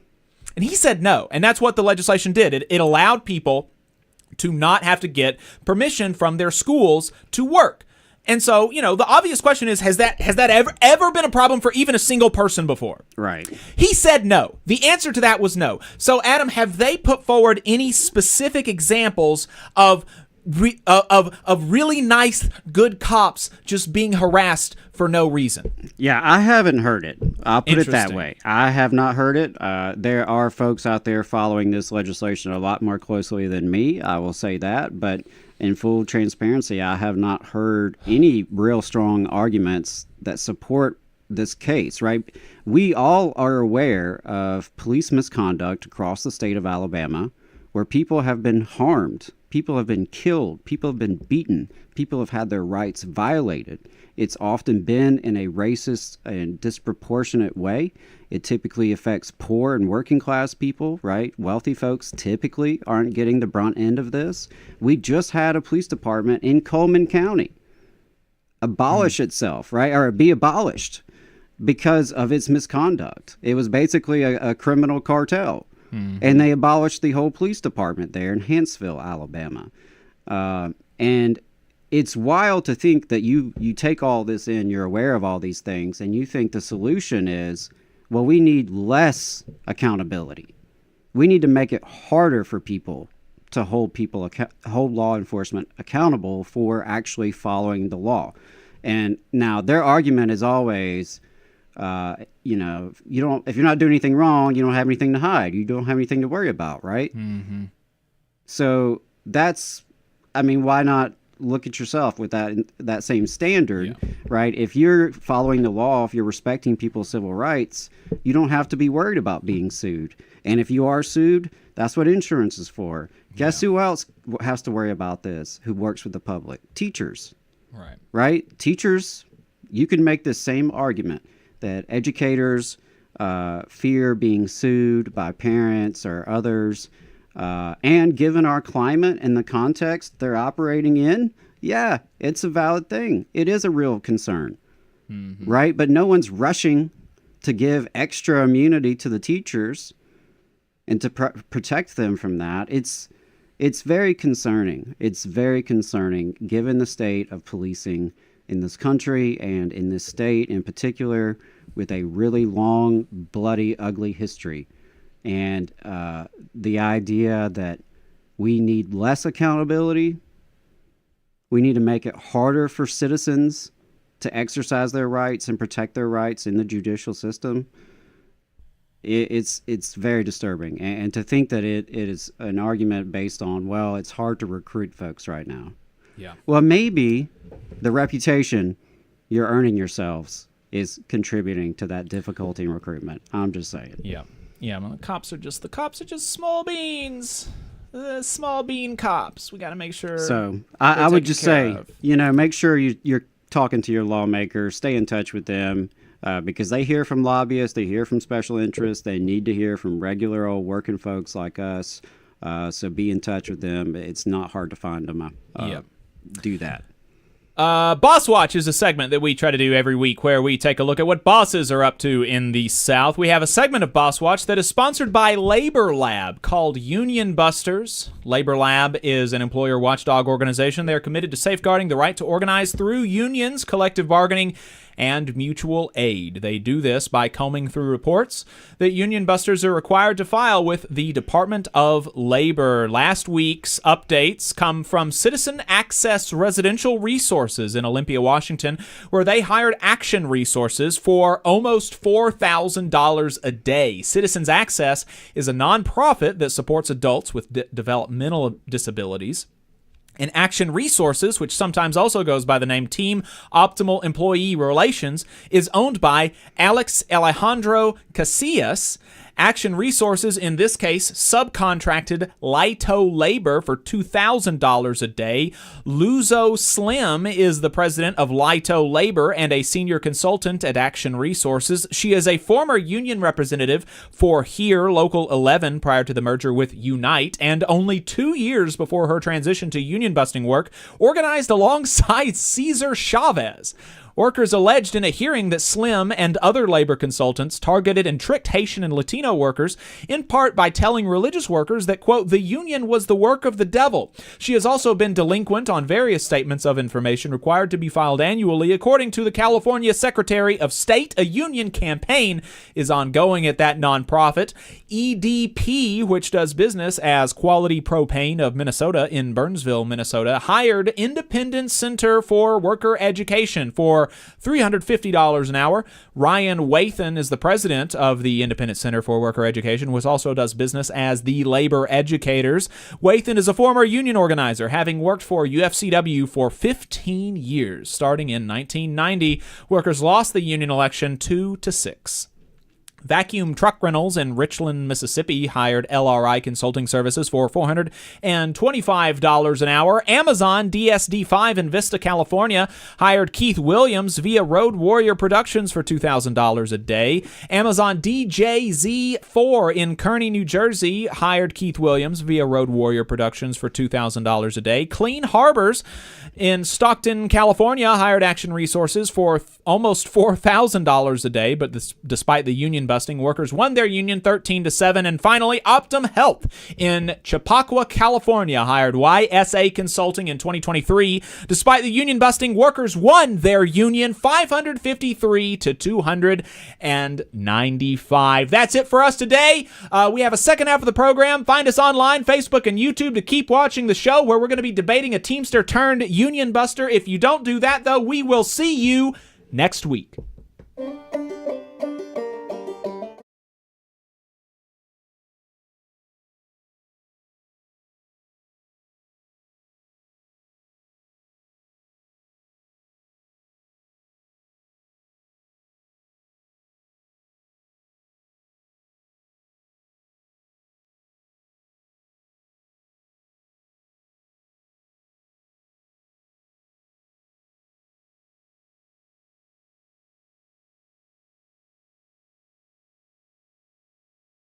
Be talking about Musk's performance. I'm going to be evaluating Elon Musk's performance as somebody who has been a federal employee union steward.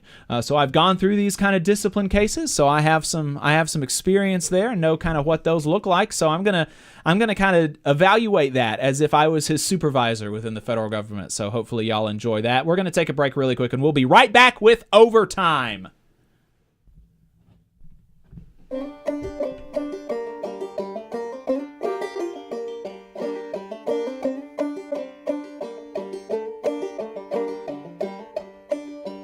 Come on, you poor workers, good news to you I'll tell, how the good old union has come in here to dwell.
This is Overtime, a production of the Valley Labor Report, the largest union talk radio program and online news outfit in the South.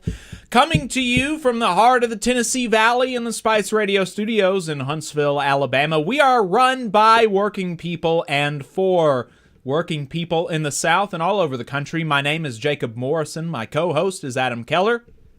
We appreciate you spending some time with us today. If you'd like to call in, the phone number is 844-899-TVLR.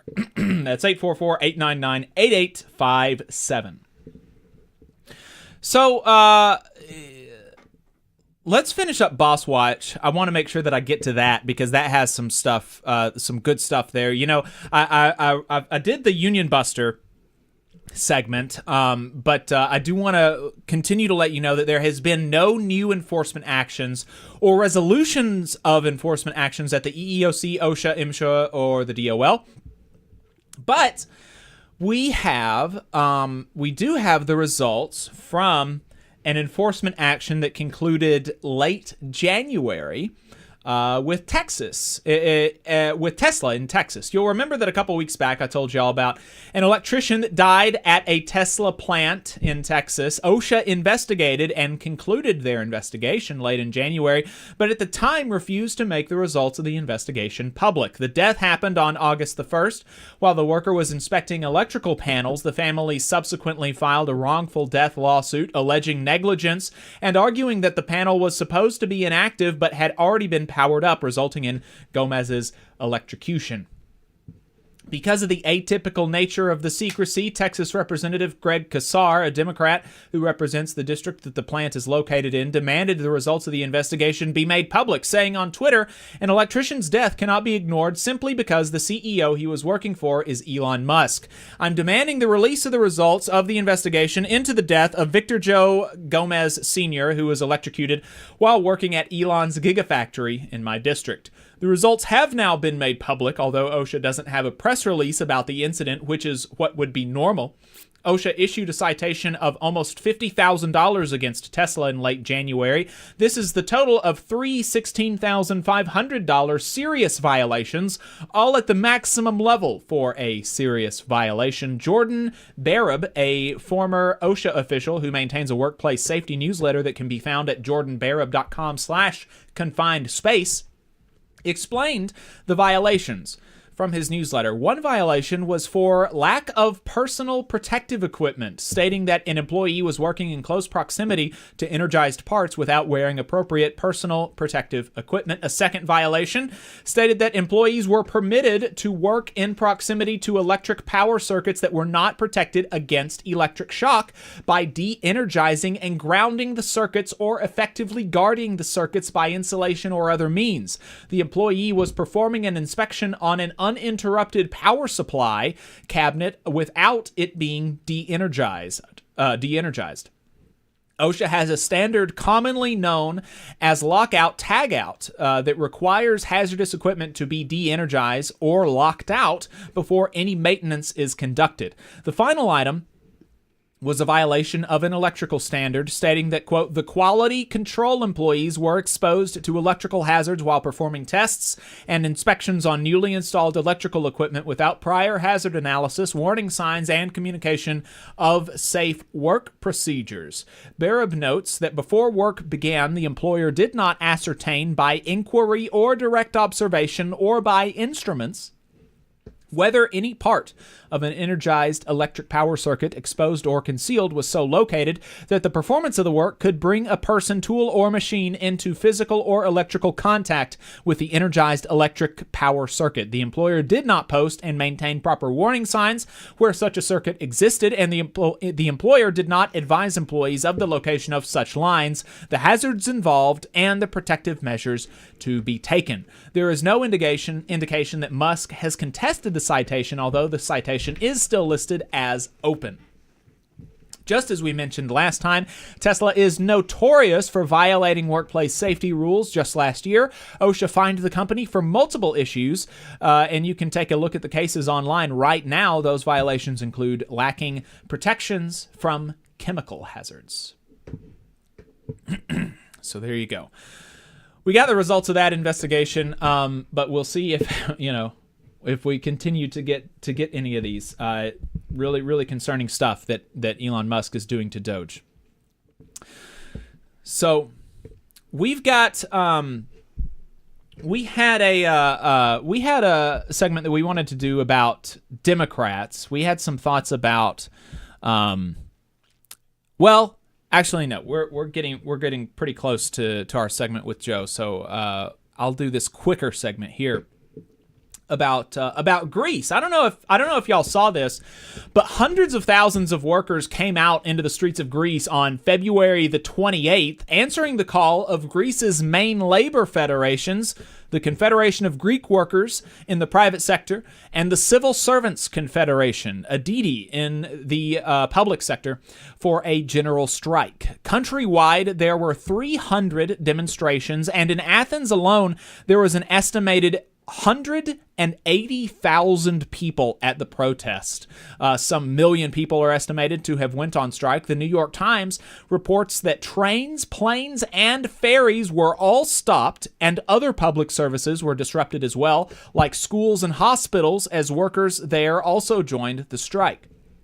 The general strike was called to mark the second anniversary of a train crash that claimed the lives of 57 people. The crash was the result of a head-on collision of a freight train and a passenger train, which authorities originally tried to blame on human error. However, the New York Times notes that a report by an independent rail and air investigation authority set up after the tragedy, whose results were made public on Thursday, found that delays in installing electronic signaling and remote surveillance systems played a key role in the collision, as did chronic understaffing and underfunding resulting from cutbacks enforced during Greece's decade-long financial crisis. Yanis Varoufakis, a Greek politician, told Jacobin in an interview contemporaneous with the strike a couple of years ago, contemporaneous with the crash a couple of years ago, that the Greek rail company was sold off to the Italian state rail firm Ferrovie dello Stato for 45 million euros in 2017, but there was no investment, and instead the Greek state committed to pay 15 million euros in annual subsidies for the Athens Thessaloniki line. The Athens Thessaloniki line. I think I got that right.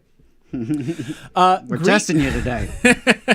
Greeks railroads post-privatization, even before you take the deaths of this crash into account, are the most deadly in the European Union. This from a report by the European Union Agency for Railways.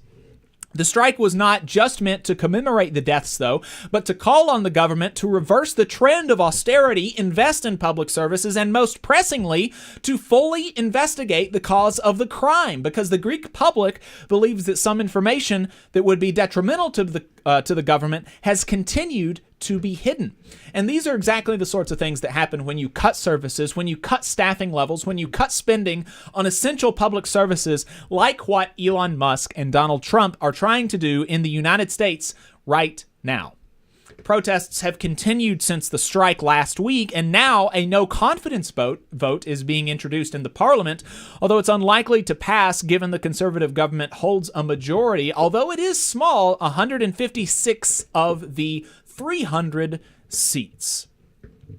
So, looking at what's going on in Greece, it really does make me kind of a little bit envious of some of the protest cultures in other countries because, this was a general strike that literally had hundreds of thousands of people walking off the job, over 1 million people demonstrating across the country.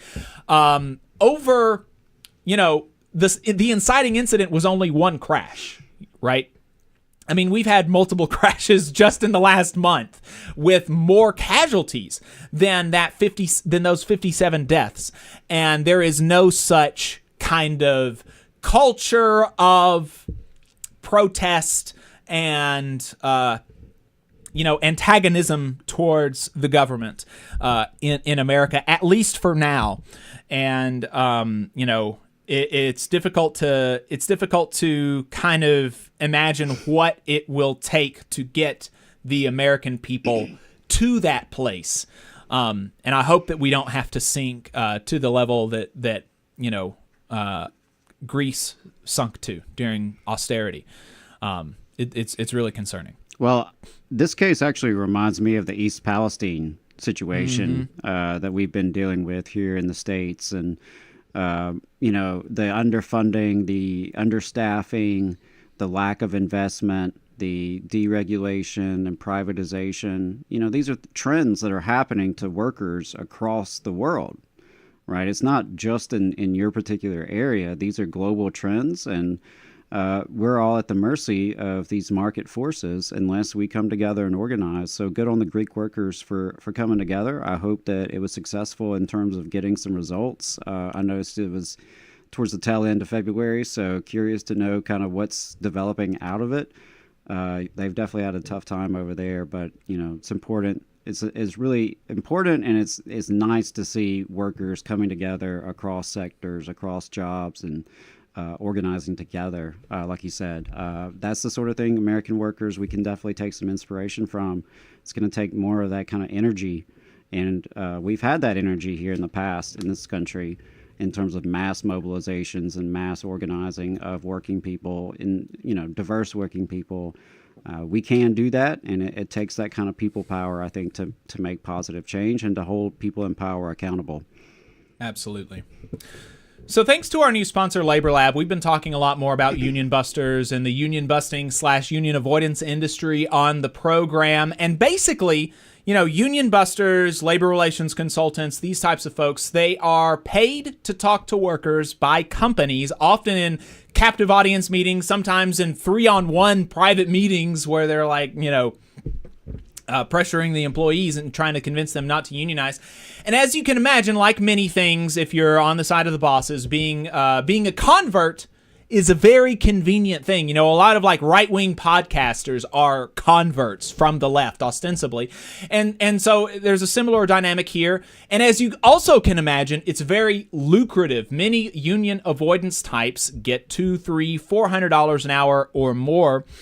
And so even though being a convert is lucrative, you'll almost certainly make significantly more money fighting unions than building them. It is still difficult for me to kind of get into the headspace of somebody who would do that. So I invited somebody on the program to help me do just that. Joe Brock is the president of East Coast Labor Relations / Reliant Labor Consulting, an anti-union consulting firm. He's a great person to help me understand how one kind of works through these moral qualms. He was previously a Teamster and worked his way up to the presidency of a Teamsters local in Philadelphia before turning heel. Joe Brock, welcome to the Valley Labor Report. Jacob, welcome to my headspace. Well, I do appreciate you coming on the program. When I sent you an email, I honestly did not anticipate you replying. That was not my expectation. My expectation was that it would go into the ether. And your reply to the email was also very interesting and kind of head scratching. And so I guess, as a first question, maybe you can, walk us through, because obviously I am an antagonistic figure towards the work that you're doing. I think that, the work that you're doing is very detrimental to the world and to people. And it is kind of bonkers to me that a person could do the kind of work that you do. And so knowing that, I'm curious why you were still willing to come on the program, which I do appreciate. So yeah. And when I first saw, somebody sent me the link of what you had wrote, and I think it was on Labor Lab or something. And my original response was to deep six it, and I'm not responding to that. Not, it called me a scum or something. Right. And then I started watching some of your show, and some of your advocacy and the way you talk about working people and the way that you present yourself and advocate for your position. And I came to the conclusion that you weren't that guy, and you weren't a dope. You're not a dope. I actually appreciate much of your program, and I understand it. I understand where you're coming from. I agree with a lot of what you say. So I thought that we could have a dialogue that maybe didn't collapse into like a name calling, and I'm used to Union Buster, so that's fine. But I think that there's a lot of the things that you espouse are true, and there's a lot of problems that maybe you don't recognize or see yet, and maybe people don't understand exactly what I do. People who do what I do, they all do it a little differently. Some of them do it the way that you think that they do it, but a lot of times they don't. I do what I do, and yeah, what I do pulls the employer's fat out of the fire a lot of the times. And most of the times their fat is in the fire because they deserve to be in the fire. But I do it because there's employees deserve someone to maybe stay out of the rhetoric of it all. Campaigns to bring a union in are filled with rhetoric from both sides, from unions, from employers, from everybody advocating from one side or the other.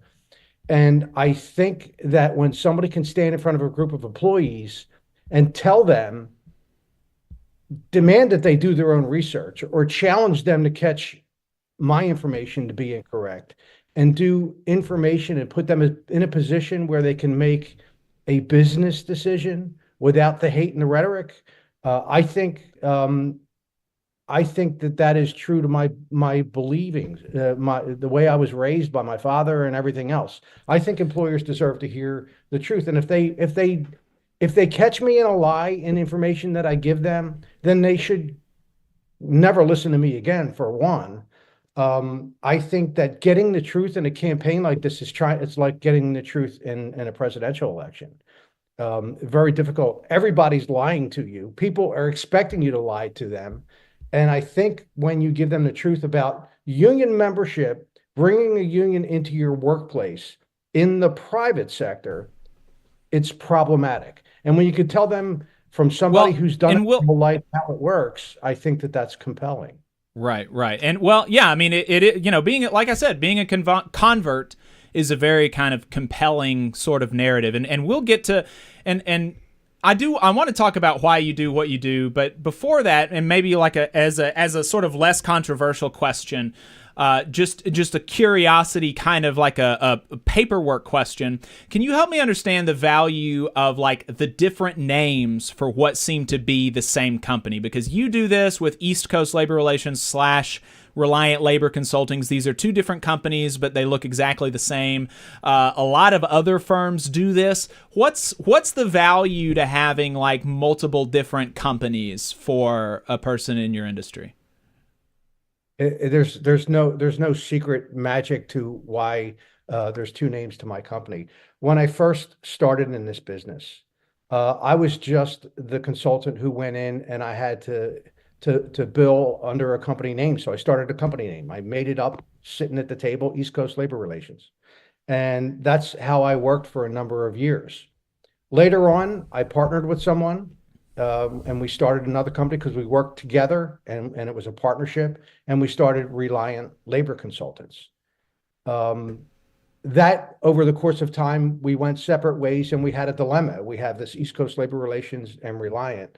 So I just simply, instead of disbanding and all of the paperwork that comes with that, we simply changed it to East Coast Labor Relations doing business as Reliant Labor Consultants, but it's one and the same. That's all that is.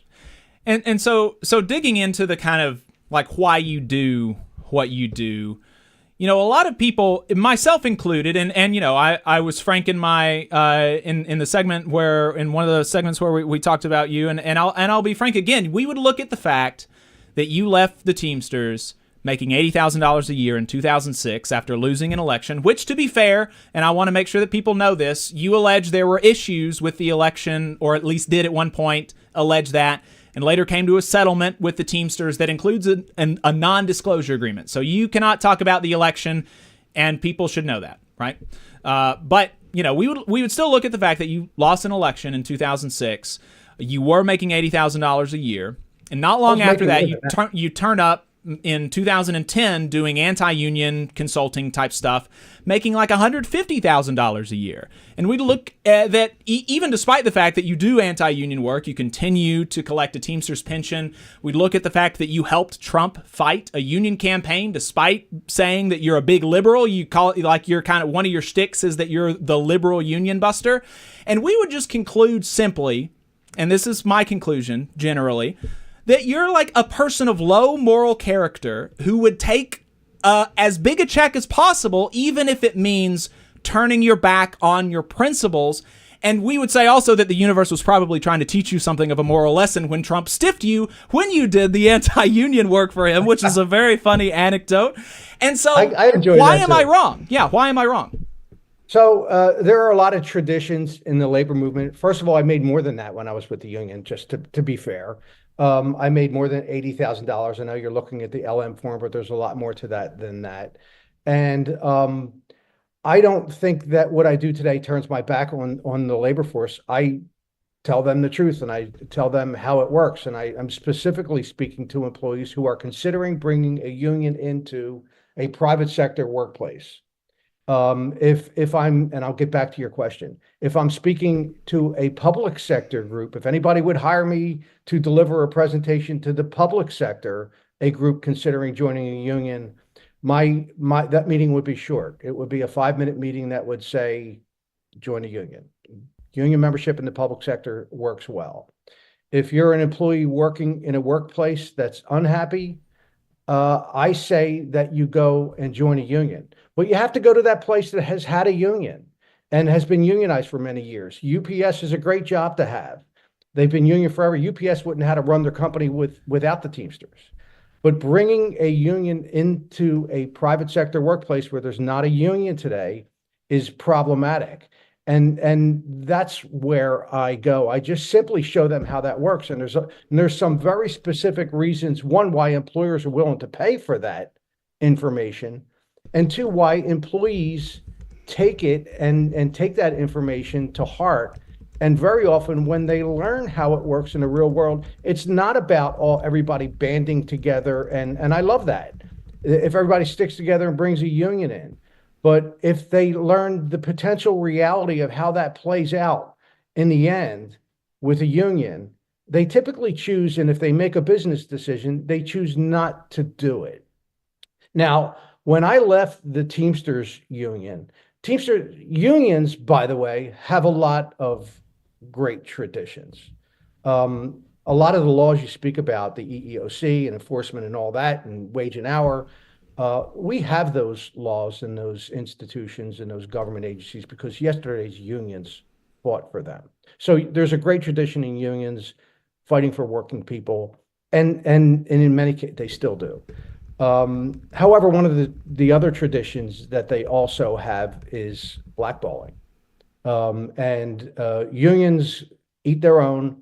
And if you are someone who no matter how hard you fight for working people, no matter how zealously you fight for working people, and no matter how great your contracts are, I've spent time in jail advocating for working people when I get dragged out of council meetings. If you are not in line with the leadership politically, and if you become somebody who's maybe a little too smart for them or smarter than them, and a lot of people are, you're going to have a problem, and you're not going to even get a job picking up dog crap in a unionized shop. And that's an example of me.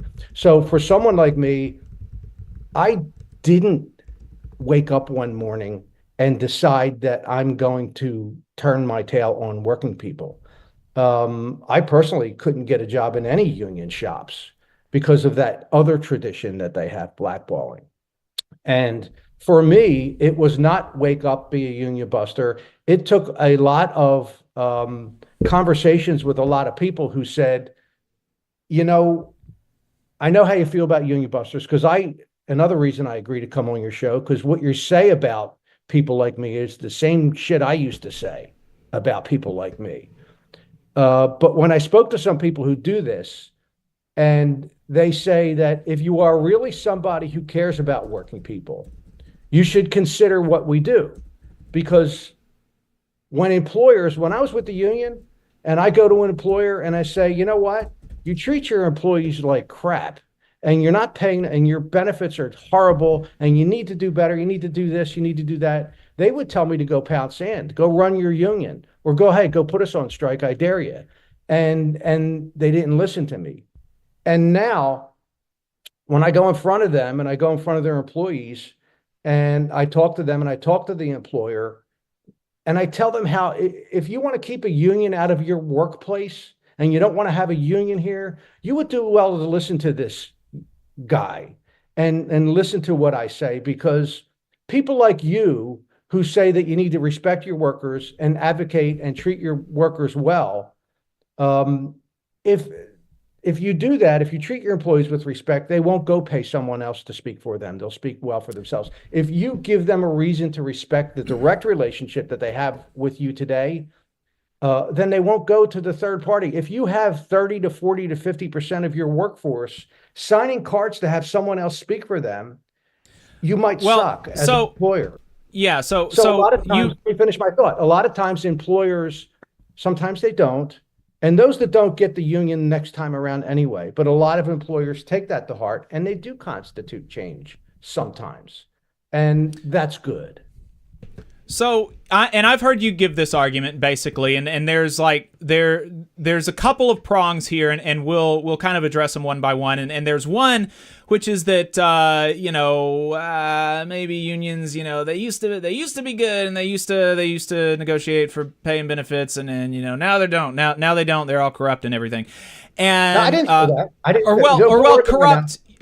Corrupt, or they blackball their they kind of engage in blackballing is the words you use. That's kind of the general thought, or they're not as useful anymore. And so that's one thing. Like if you piss off the leadership, then even if you have a great record, you're going to be blackballed, and you're going to have problems in the industry. And Adam has been doing, my co-host here has been doing union, or been in union work for over 10 years now, and he's experienced that.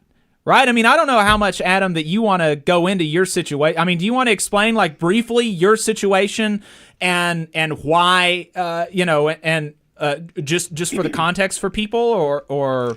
Sure, I'll keep this real short, but I was a teacher who went to work for the National Education Association affiliate here in Alabama as what they call a UniServe director, a field staffer. I represented about 1,500 Huntsville City Schools employees, and I pissed off people both in the school system, the employer, but also my employer, the Alabama Education Association.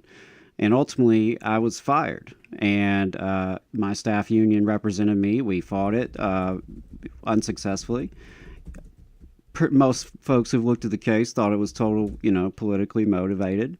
I was blacklisted from my industry. No teaching job, no teaching job can materialize for a radical labor agitator in Alabama. That's not the person that would be hired to teach social studies, and furthermore, bad reputation from, what is, on paper, the largest union in the state. I certainly could have, at the time, applied for those jobs at Toyota, Mazda, and Amazon and others looking for labor relations consultants because I had labor relations experience. But I simply just could not do that knowing the power that working people have when we come together in unions. And so I'm curious to hear more. And Jacob, I know you're going to kind of dissect some of this because this is very interesting. But I mean, I know what it's like to be fired. I know what it's like to be blacklisted. I know what it's like to be retaliated against by union leadership. Jacob and I have made our own enemies over the years within various labor institutions, including through this show. And we've faced repercussions in various ways. So, I'm not someone who is naive to the flaws of what are ultimately human institutions, right? Unions, churches, I look at them in some similar fashions because they are both human institutions and ultimately can be as flawed as the humans inside them are leading them. However, they are also important tools, right? And And so unions are tools that we as workers can use to have that voice and that democracy. And so you'll get into that. But yeah, and I just wanted to share that, you know, I've kind of been in those shoes. I know what the retaliation's like.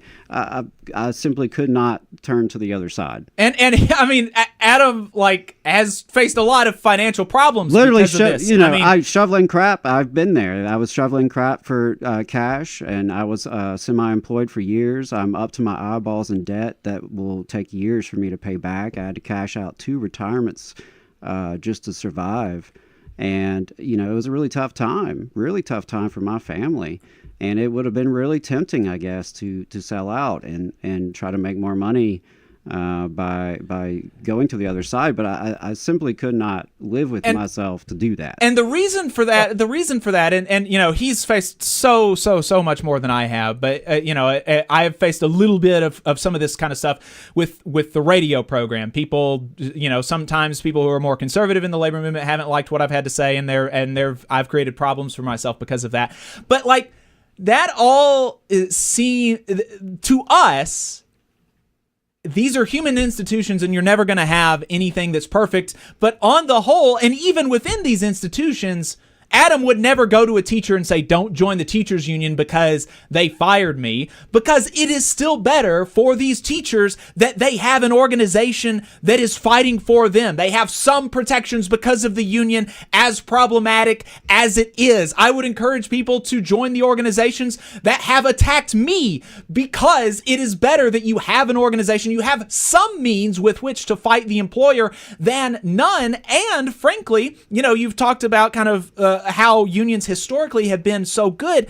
As I read the history, unions are more democratic and more open and more transparent, even all of their current problems notwithstanding, than they were during their heyday. You know, I mean, we want to talk about blackballing. The UMWA under John Lewis was probably one of the most authoritarian institutions within civil society, and yet obviously, every single miner in the country should have joined the UMWA under John Lewis, right? I mean, like, I can hold 2 thoughts in my head at the same time. And so I guess, again, why am I wrong? So here's where I'll reject your premise. The premise that I turn tide and I go in front of employees and tell them not to do something. Don't join I don't think I would ever tell anybody not to join the teachers union.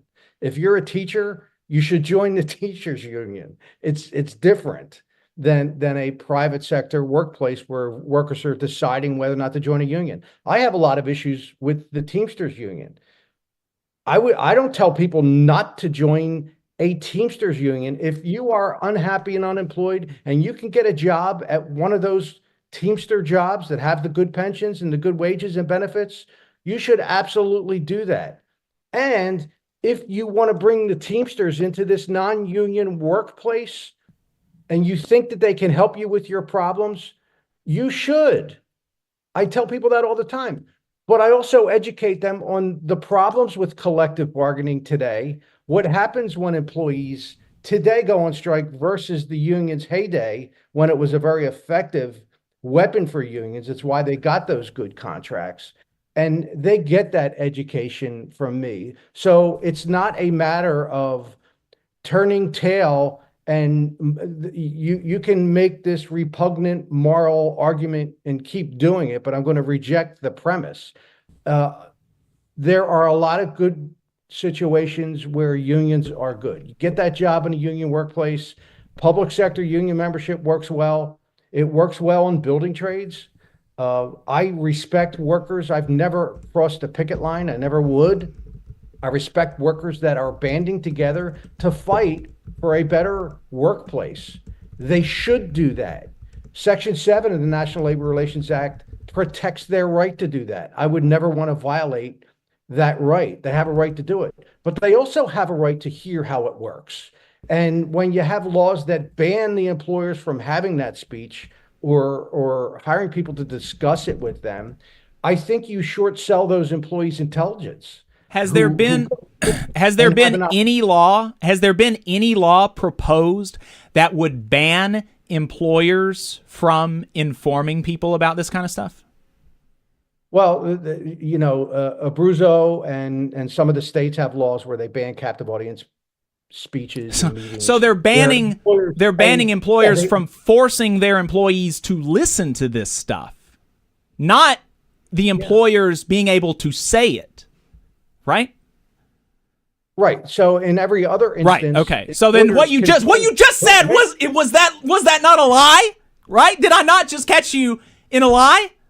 No, you didn't. No, you didn't. Okay. Employers have the right to bring their employees in, pay them, and tell them anything. They're on the clock. They have a right to do that and pay them, except when it comes to giving them education about their rights under the National Labor Relations Act. Should an employer have a right to bring them in and tell employees what their rights are, how this all works, instead of it just being one side that gets to tell them? Anytime a union files a petition, you just mentioned one side. In these laws in like Washington and wherever they're banning captive audience meetings, is it also part of the law that the employer has to pay their employees and force them to listen to the union?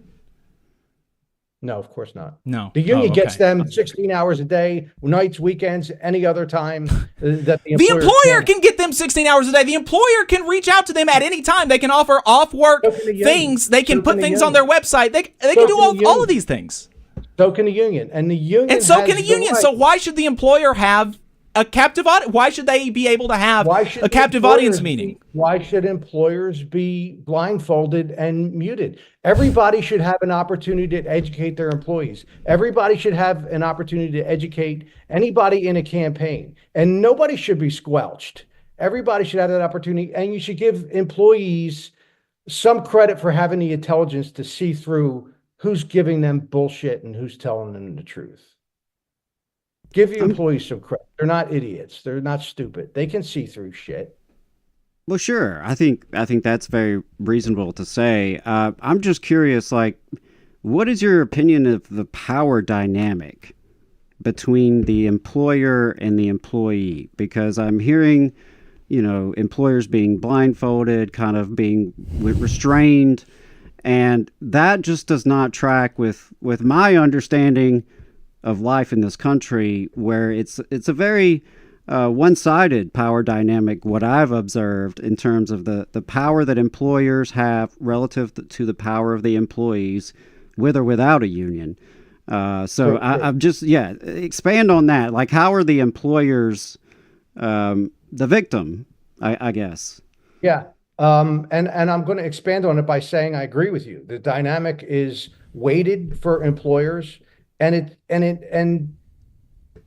it's kind of a red herring, because bringing a union into a workplace that doesn't have a union doesn't fix that dynamic, in my experience. Sometimes it works out well. Sometimes a group brings in a union, the union bargains a good contract, and they get a good contract, and life goes on. But today, often in the private sector, again, it's not so. And that power dynamic doesn't change when employees bring in a union to bargain for them. And in very many circumstances, employees who have real problems in the workplace, never met a workplace that didn't have a problem, and they always will, union or not. But when a group brings in a union into a private sector workplace that's never had a union, my experience, what I see a lot, if they go union, they end up getting a contract that is no better than what they had. And they get the same problems, the same asshole employer, and then they get the union boss who comes in or doesn't come into the workplace. They have money coming out of their pay that they can't afford. And I think they deserve to know that that's a potential, that both are potentials. The union has the right to advocate and say, there is a potential. We're going to get you a lot of money and a pension and all that stuff. And the truth is, they might get that. And they hear that from me, but they might end up getting the same that they always had and pay dues, and they might end up getting less. In my experience as a labor leader, you know what labor leaders need? They need dues money to run their union. It's not a dirty word, but I've seen a lot of labor leaders take the contract to get the dues. And if they can get a contract and get the dues money, that's a win for them. Man, if I brought back a crappy contract to my boss, I'm bargaining a contract for a group of workers, and the only contract I can get is the crappy one, because that's all the employer will give me, because they're not afraid of a strike, because strikes don't scare employers anymore. And if I bring back the crappy contract where the employees get screwed, guess who's a hero in the office? I am, because I got the money. And that's what's important to the union side, in my experience, in many circumstances, because union membership in the private sector used to be a lot higher. They need the money. And my experience is too many of them are willing to take the shitty contract to get the dues money. So you said there's a couple of things there that I want to try to pull apart and make sure that we're like going through these. And you recognized. I'm sorry. I got like mind is running a million miles a minute. But you said that in response to the power dynamic, yes, the power dynamic exists, and just to revisit this captive audience meeting stuff, one of the reasons that I view captive audience meetings as problematic is because of this power dynamic. Everything that an employer says comes with an additional weight that this is the person that signs my paycheck and could very well retaliate against me for disagreeing with them. And so there is a coercive aspect to these captive audience meetings, even if you do not do any explicit coercion. There's a coercive aspect of it just by nature of the employment relationship, which is why I do not think these captive audience meetings should be legal. And as you agreed, there is no law in the country that would prohibit employers from giving employees information or from saying how they feel about it. There are also no laws that allow unions unfettered access on paid company time to come in and proselytize to employees. That's not the way that it works. And so when you say these things about like, oh, well, I don't want them to be blindfolded or muted or whatever, it's just not true. And you recognize that they're not literally muted. They can talk kind of whenever they want. It's just that people believe that they shouldn't do it on duty time. And that does not, and in part because of that power imbalance that comes from the employment relationship. And so if you've recognized basically all of the pillars of my argument for why a captive audience meeting should not be legal. You recognize that employers can talk to people outside of duty time, any place. You've recognized that no place has unions mandates employers to pay employees to listen to unions talk, and you've recognized that there is a power imbalance. And so I am really, really, really struggling with and you were the one that brought it up, the captive audience thing. I'm really struggling with. You're struggling with why people want these to be illegal.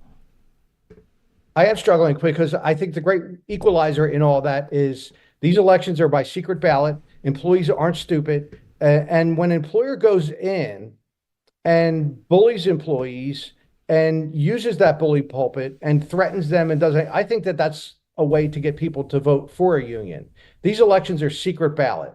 They have a right to educate. And by the way, I never have captive audience meetings where there's an employer in it. So it's me. There's no employer in my meetings. I ban them from it. But I think they have a right to have employees come in. If they're paying them, they can make them do whatever they do in the workplace. They're the employer. They have a right to come in and educate them. And until that point, when there's a petition filed and an employer has these meetings, they've only heard one side. They haven't heard from an employer. And at the end of it, when employees get this information, and in my case, it's from me, they get to vote by secret ballot. And nobody knows how they vote. Nobody knows if they ever sign a card. And employees go in knowing that the employer is not going to know how they vote. It's a paper ballot that goes in a cardboard box. So I think you shortchange employees by saying that they're not bright enough to see through that stuff. Yeah, I didn't say that, and I didn't say that, and you know that I didn't say that, and so but you're saying that that they deserve to be able to hear all sides, and I have no problem with people hearing all sides. I've done that, and I encourage people to do that. And so if, we shouldn't shortchange employees, then if you're really so, if you think it's so important that employers should have the ability to do these captive audience type meetings, which and saying that the employer isn't in there, I mean, you're there on behalf of the employer, so it's like you're an extension of the employer in those situations. Then why shouldn't you be able to have, if you're like so set that the employer just has to be able to speak to people on duty time, otherwise they can't get them this information for some reason, then what about giving equal time to the union and the employer? I'm someone who I'm a pariah in my business in that area. I'd be okay with it. I'd love to debate the organizer in front of the employees. No employer would do that, and because it's the employer's workplace, it's their money, it's their business. And but you would support a law. Let me make a point. Here's something we can agree on. The employer doesn't want a union. It makes no business sense for an employer to have a union. They're not going to welcome and pay people to come in and speak to the guy that's trying to hurt their business.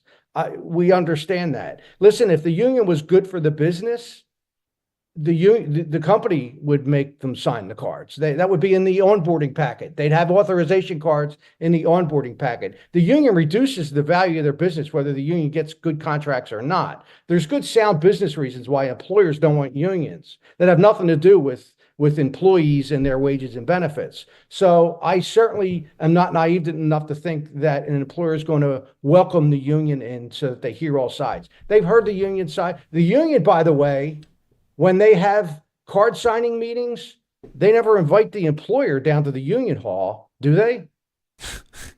There's your answer. Well, Joe, really quick. I mean, so two questions. One, so it sounds like we could both write a letter, you and I, and send it to legislators saying that we support a bill to only allow captive audience meetings where both a union or a representative of the union and a representative of the company and or somebody like yourself get to speak with equal time. That we think captive audience meetings are fine as long as there's equal time for all sides, because the employees are not dumb and they'll be able to sift through the bullshit. You and I could write a letter to that effect. Is that what I'm hearing? We could write a letter to that. I'm saying if a letter like that happened, I would probably enjoy that. I would like to have that debate. In fact, by the way, then there you go. So I agree. I would be. Thank you. I would be ecstatic if we could say that captive audience meetings are only allowed if the union gets equal time. And I think that's reasonable. But I also think it's reasonable to say that the union and the employer should have the same access outside of work too. And so then the second thing was, you said why does the union not pay the employer to come? And well, the union isn't signing the paychecks, the union isn't paying people to be there, and so you kind of. That was kind of a silly point, I think, and I think you realize that. I don't think I said that. I don't think I said the union should pay. I said the employer shouldn't pay the employees to come in and listen to the union. I think that's naive to think. By the way, I don't shy away from these debates. I enjoy them. I'm not sucking up to you. You're not a dope. I would like to see you have a debate. I went public, very public. When, the question is, can you be pro-worker and be a union buster or whatever? I would like the question to be, can you be pro-Trump and be the head of the Teamsters? Because when that guy, I think I give more crap about working people than the guy that's running the Teamsters today. And I'd like to see you have him on the show to defend his position. Yeah, well, we've talked about Sean O'Brien, and we have our disagreements, and the Teamsters are probably one of those organizations that are never going to support the program, and and all of that kind of stuff because of what we've said about some of the criticisms. When you're elected by a group of people to represent their best interest. And listen, if Sean O'Brien secretly likes Donald Trump, or if he secretly doesn't like brown people, or whatever his problem is, he can vote for Donald Trump. But when you're elected by your membership to advocate zealously for them, how you can take a position that he did in that election is beyond me. Yeah, and I tried to debate him. Yeah, I saw I saw that you called Sean O'Brien a scab. I thought it was very funny, but we've talked about that elsewhere, and so You're a smart guy. Don't want to. I'd like to hear you talk to him. I'd like to hear. I would go, and he's got a podcast now because But and so I'd go on his podcast. He could come on mine, and I'm sure he knows that. So you've talked a few times about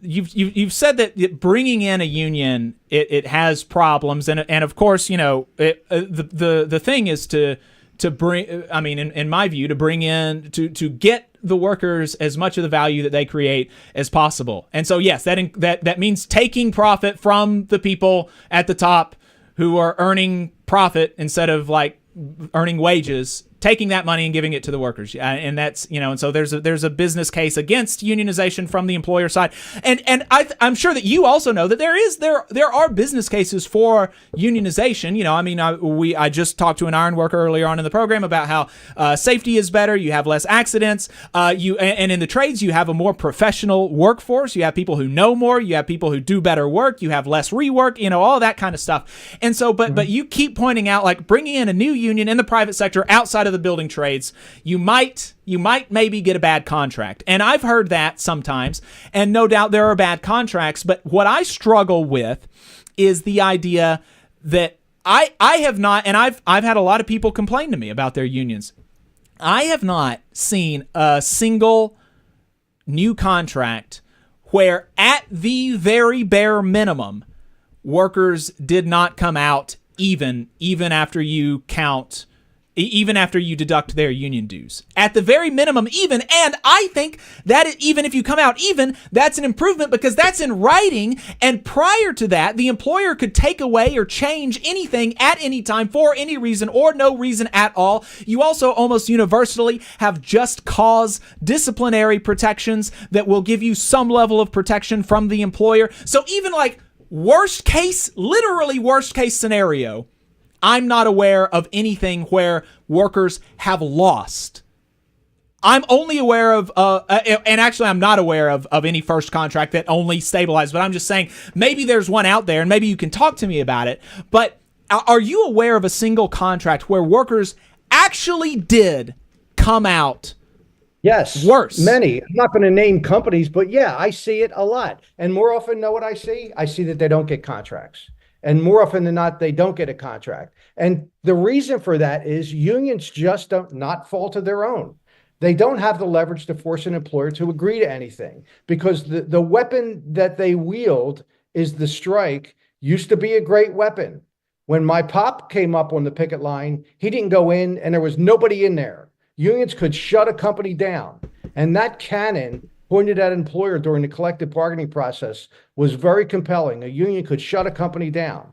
And yesterday's unions used to be able to use that threat of just the threat of a strike to scare the crap out of a company, and companies got off of it. And the problem is today they don't. They're not scared. People cross picket lines. One of the political parties in this country that the head of the Teamsters supports, one of the political parties made crossing a picket line outright fashionable. And when you have, I led strikes in Philadelphia where people cross the picket line, and not only do they cross the picket line, they want to beat me up. Like I'm the president of the Teamsters and I'm supposed to beat you up. And they cross picket lines and people, they're proud of it. And as a result, employers aren't afraid of that. Employers aren't afraid of it. And you know who is afraid of it? Workers. So when a union brings them a contract, they scare the workers now with a strike. Take this bad contract or we're putting you on strike and you have to pay COBRA and not get paid. And workers today, they're proud to cross picket lines.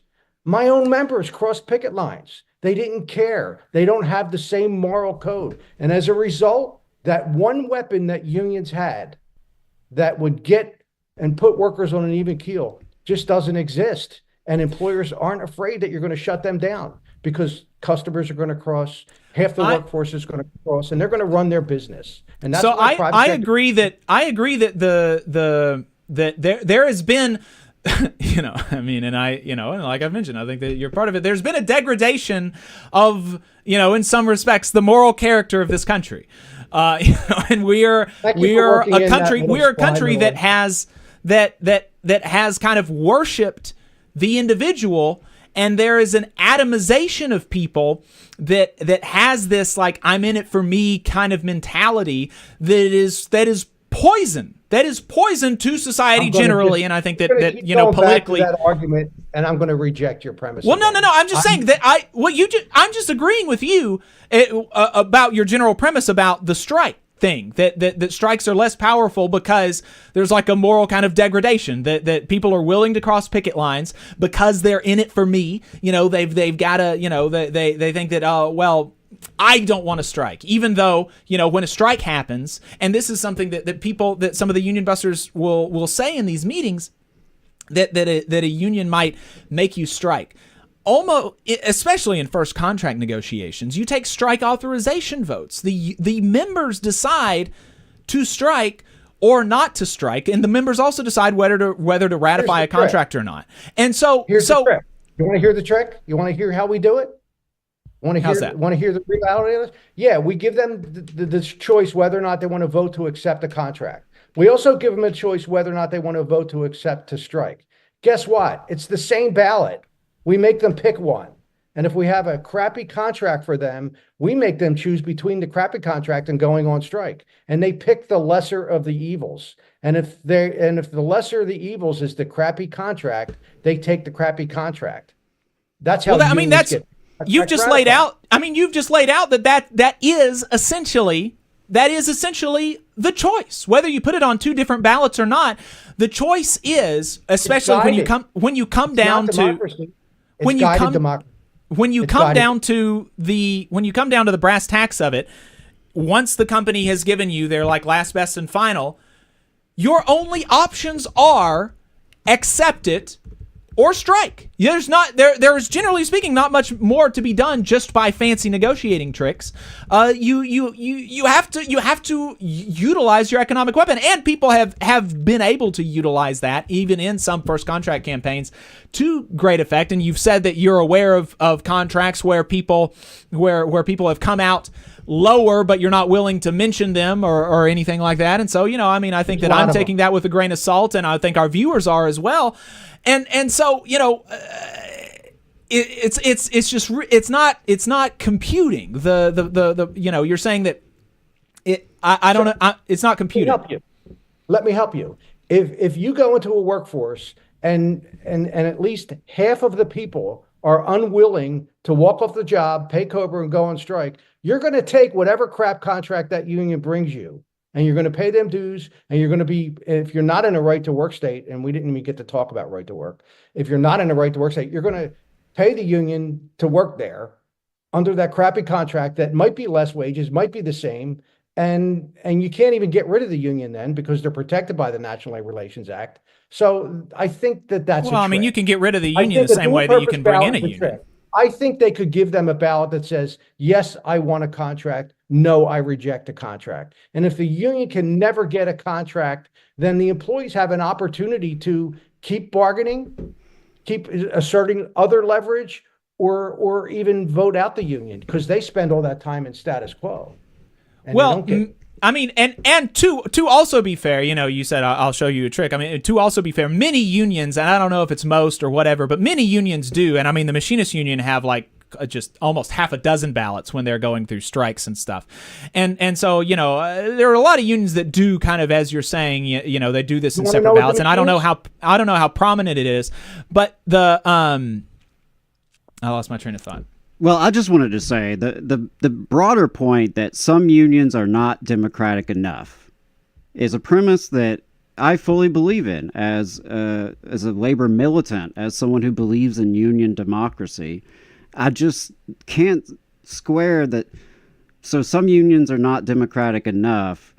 Therefore, the solution is less union members, right? And, some unions aren't as democratic as they should be. So the solution is to maintain a non-union succumb to the tyranny of the employer. Right, where there is no democracy whatsoever. Listen, right? Union membership, if what you said was true, if union membership worked well for working people in this country, it wouldn't be 5.9%. It would be Walmart on Black Friday. Everybody would be knocking down the doors to get in union halls. There's a reason union membership is 5.9% in the private sector, higher in the public sector. And it's not because unions have been going in and doing all these things. I agree with you. That would be great. Idealistically, if unions were actually successful in doing that, guys like me wouldn't be doing what they do. If unions fought for the old social cause, what they used to do, I'd beg back in, but they don't do that. And that's the reality. And I think when you give an employee a dual purpose ballot where they make them choose between two bad things, I don't think that that's in workers' best interest. I think they're getting tricked by both sides. So I think when unions go back to being that social cause, fighting for laws that help working people, not unions, just unions, help working people, I think that that's their path back to relevance. So with that, you guys can make final, you can take shots at me after I leave, but I really have to go. Okay, yeah. Well, I do appreciate your time and having me on. And if you ever want to do it again, reach out. All right. Yeah, I may do that. Appreciate your time. Joseph Brock, former president of a Teamsters local in Philadelphia, now president of Reliant Labor Consulting and East Coast Labor Relations, union avoidance consulting firm. Thank you appreciate your time. Thank you both. Keep doing your work. You guys do awesome work. Thank you. Yeah, that was very interesting. Not the kind of conversation that you're going to hear in a lot of spaces. So, I think it's interesting to have some of the, I think, fairly sharp critiques of the labor movement and where it falls short. And, I land on the solution of, well, I think it's a resignation to the conditions. I think it is basically, labor has been getting its ass kicked for over 5 decades. We all know that. Union membership has been shrinking for that long. Union power is at a low. The power of the strike is at a low. And so I guess it does make sense in a certain way to look at all those conditions and just sort of give up. Yeah. And say, you know what? If you can't beat them, join them. Right. And I know he would reject that because he's not telling anyone explicitly to vote no for the union, but you're being paid very well by the employer to have conversations with people in the midst of a union campaign, and you're certainly not there to tell them to vote yes. So, that aside, but, it's just interesting to reach that conclusion. And the sad thing is, I think to your point earlier about the fact that this is a much more atomized, individualized society, where, we do think less cooperatively and less of a community kind of feeling. I think that there are a lot of people who can reach those conclusions. They can, and I've encountered these people myself. They had a bad experience with a union, years ago. They had a brother or, a wife or somebody had a bad experience with a union. And so now they've just sort of given up on the whole thing, the whole idea of them. And that it is baffling because these are tools. These are institutions that we can use and grow and wield power through. And it's bizarre in my world to correctly identify some of the failures of business unionism. Because a lot, as one of our commenters wisely pointed out, basically that's what he's describing is, the business unionism model that I agree has fallen short for workers in too many cases, in a lot of ways. He's not entirely wrong when he says, if unions were basically on their A game, the membership would be better. That is true. Right. Now, it also leaves out the massive onslaught of corporate power over the last 50 years and the concentration of wealth and the way the class war has been waged in a very lopsided way. But, again,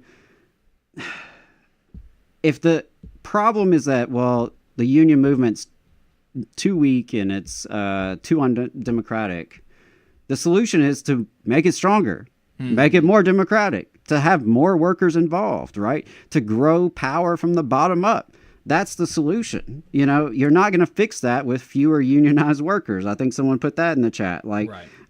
You really are not going to fix the problem by, just walking away from it.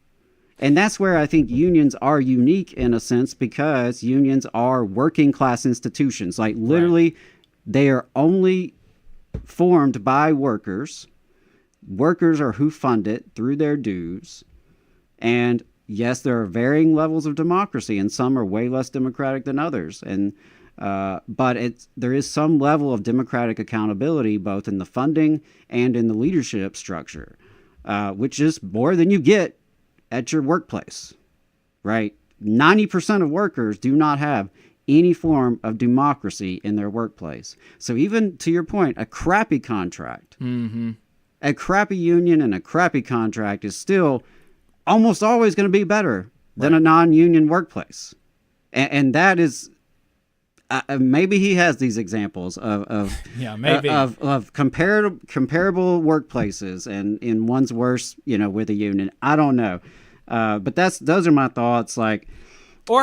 Specifically, he said that I have seen companies where they've unionized and the contract that they got was materially worse than they started with.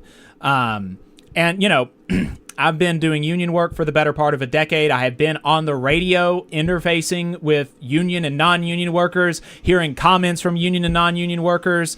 And we've talked about criticism. We had people who've been critical on the program, and so we're not shy of that. But I have never seen such an example where they actually are materially worse with a union contract than they were before.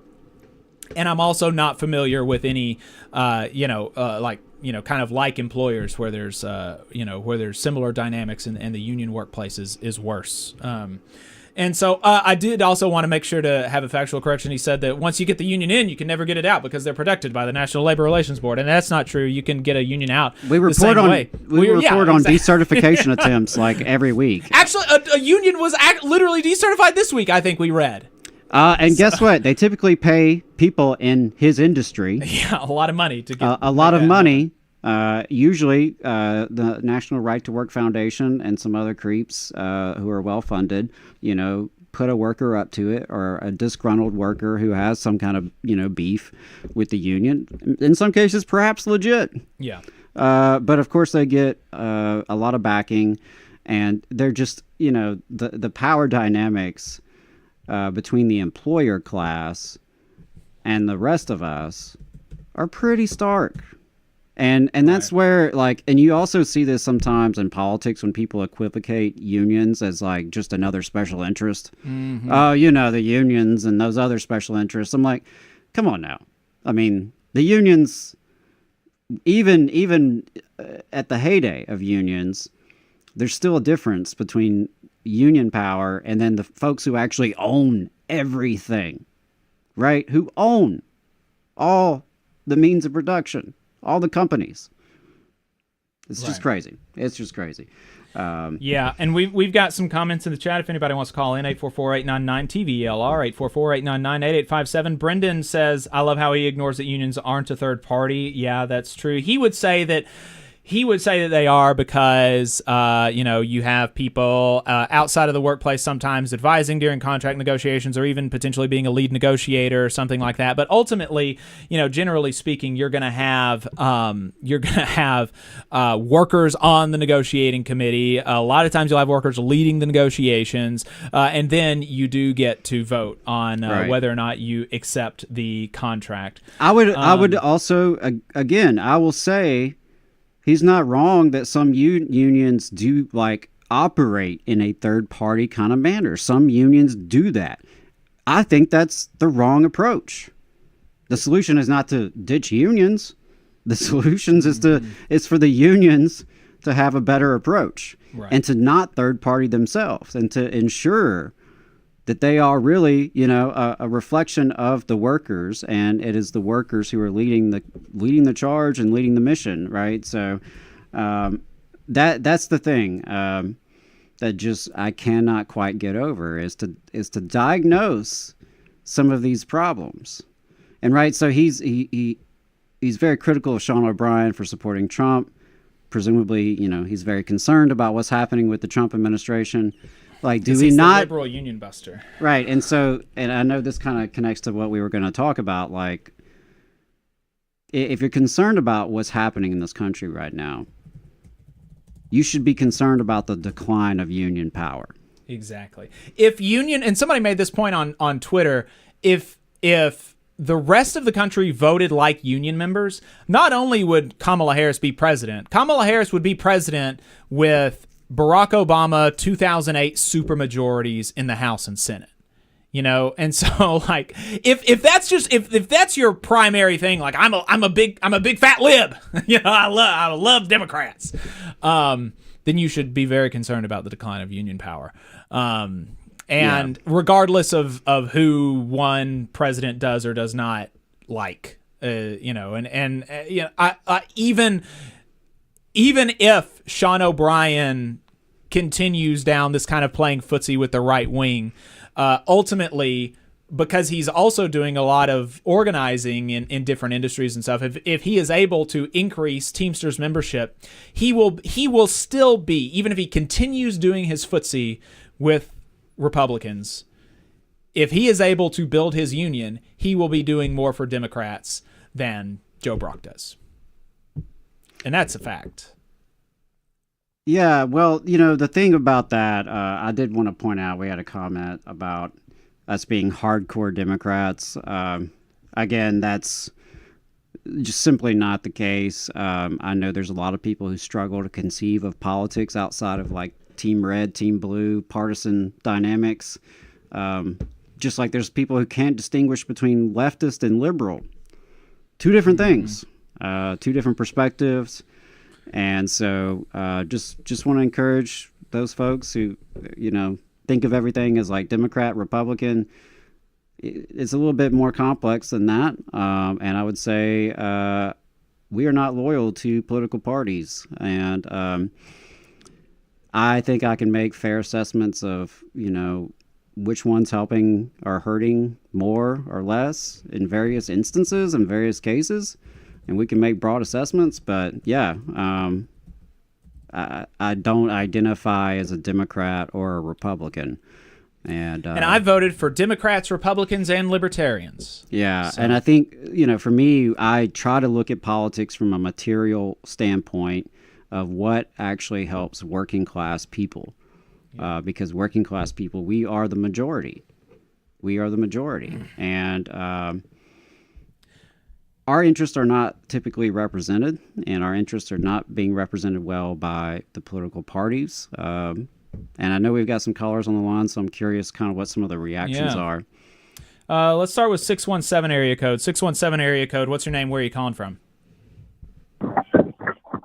Hey, this is John Murphy down here in Naples, Florida.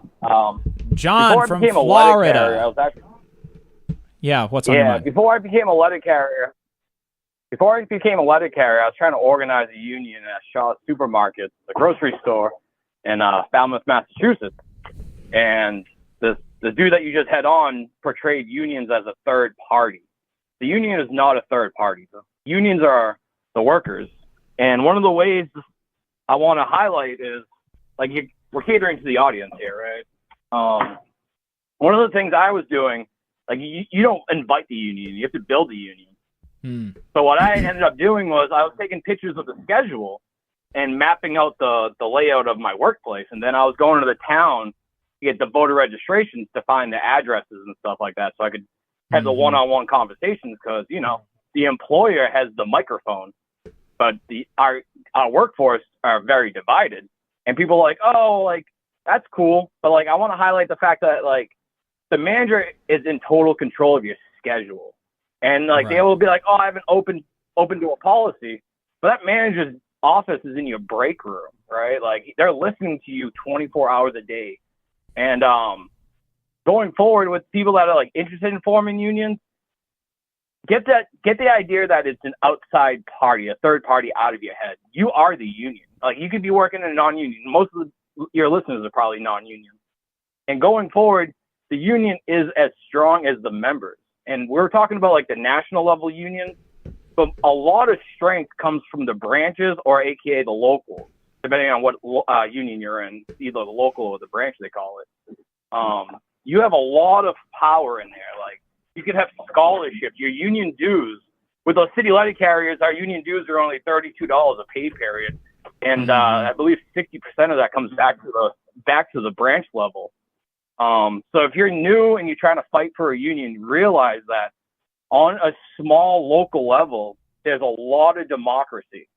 You could run for your president of your local. You could create a scholarship. You could go to your town council, your city councilor, and lobby to have affordable housing. You can link up with the teachers. You can link up with the nurses and be like, one job should be enough. So the dude is trying to portray unions as a third party, and that really rubbed me the wrong way, because I spent 2 years trying to build a union, and the employer just simply came around and just shuffled people all around. And the guy was saying like, oh, your first contract could be worse.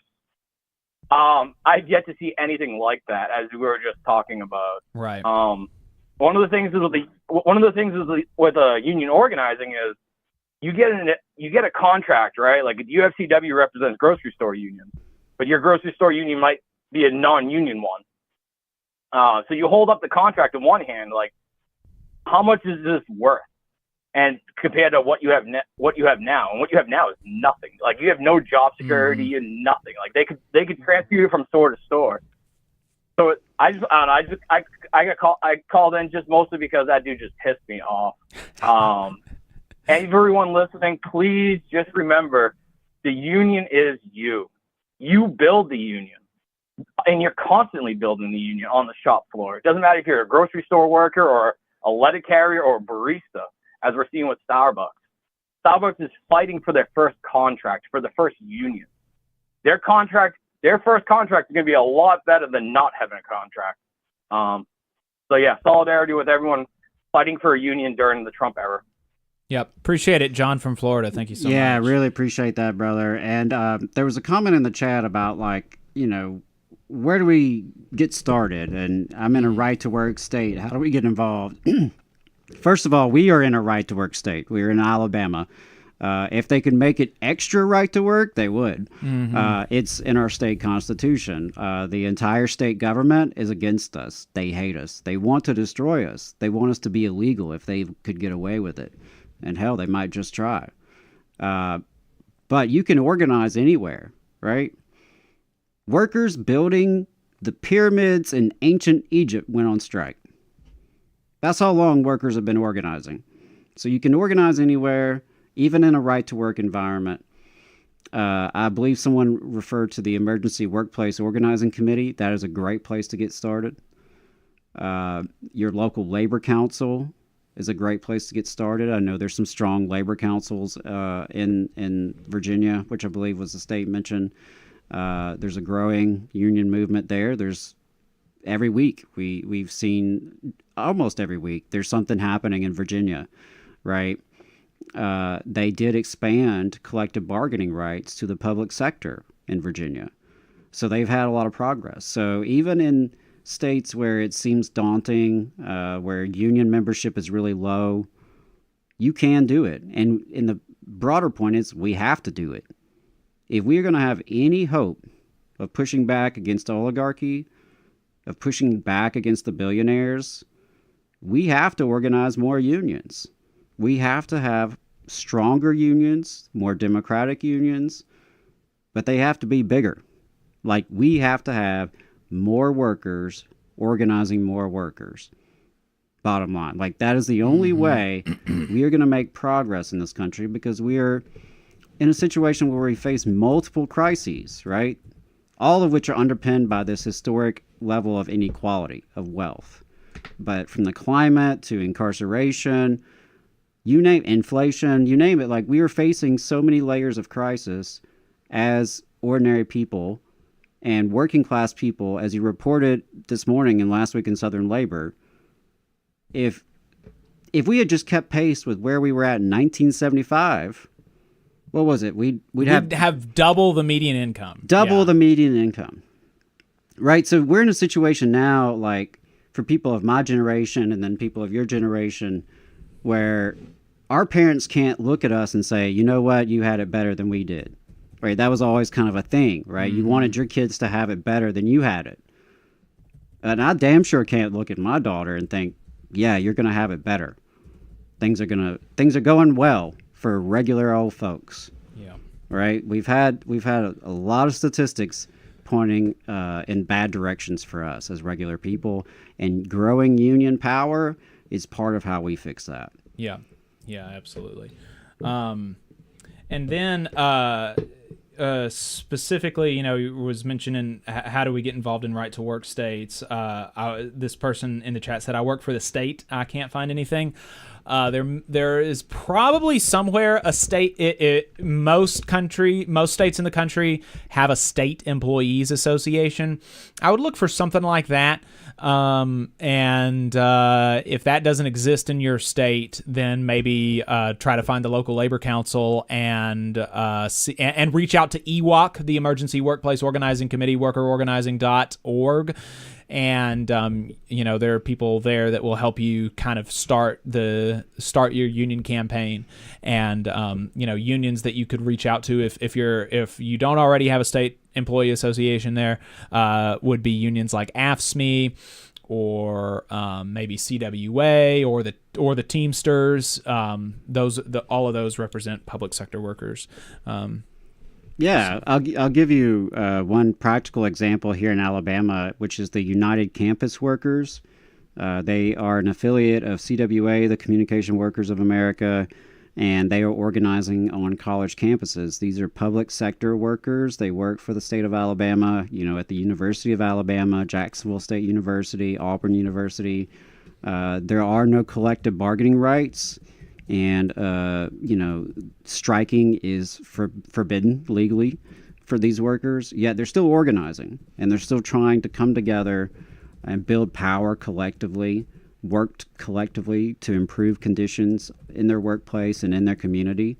And I really, something that John mentioned in his call that I really appreciated was the idea that you can bring to your union what's important to you, and through the power and relationships in your union, work on those issues, right? So it's not just about, I want a pay raise at work, or I want a safer workplace, or I want my boss to lay off me and, treat me with respect.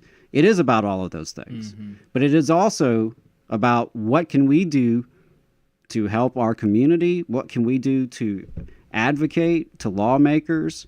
How can we get positive legislation passed? How can we support young people? He mentioned scholarships. How do we tap into that and recruit young folks and support young people? How do we partner with other workers and show up in solidarity with other workers in their struggles and build a united labor movement? Because that is one of the problems that we have, is we don't really have a united dynamic labor movement that's all kind of working in formation. Yeah. We've got another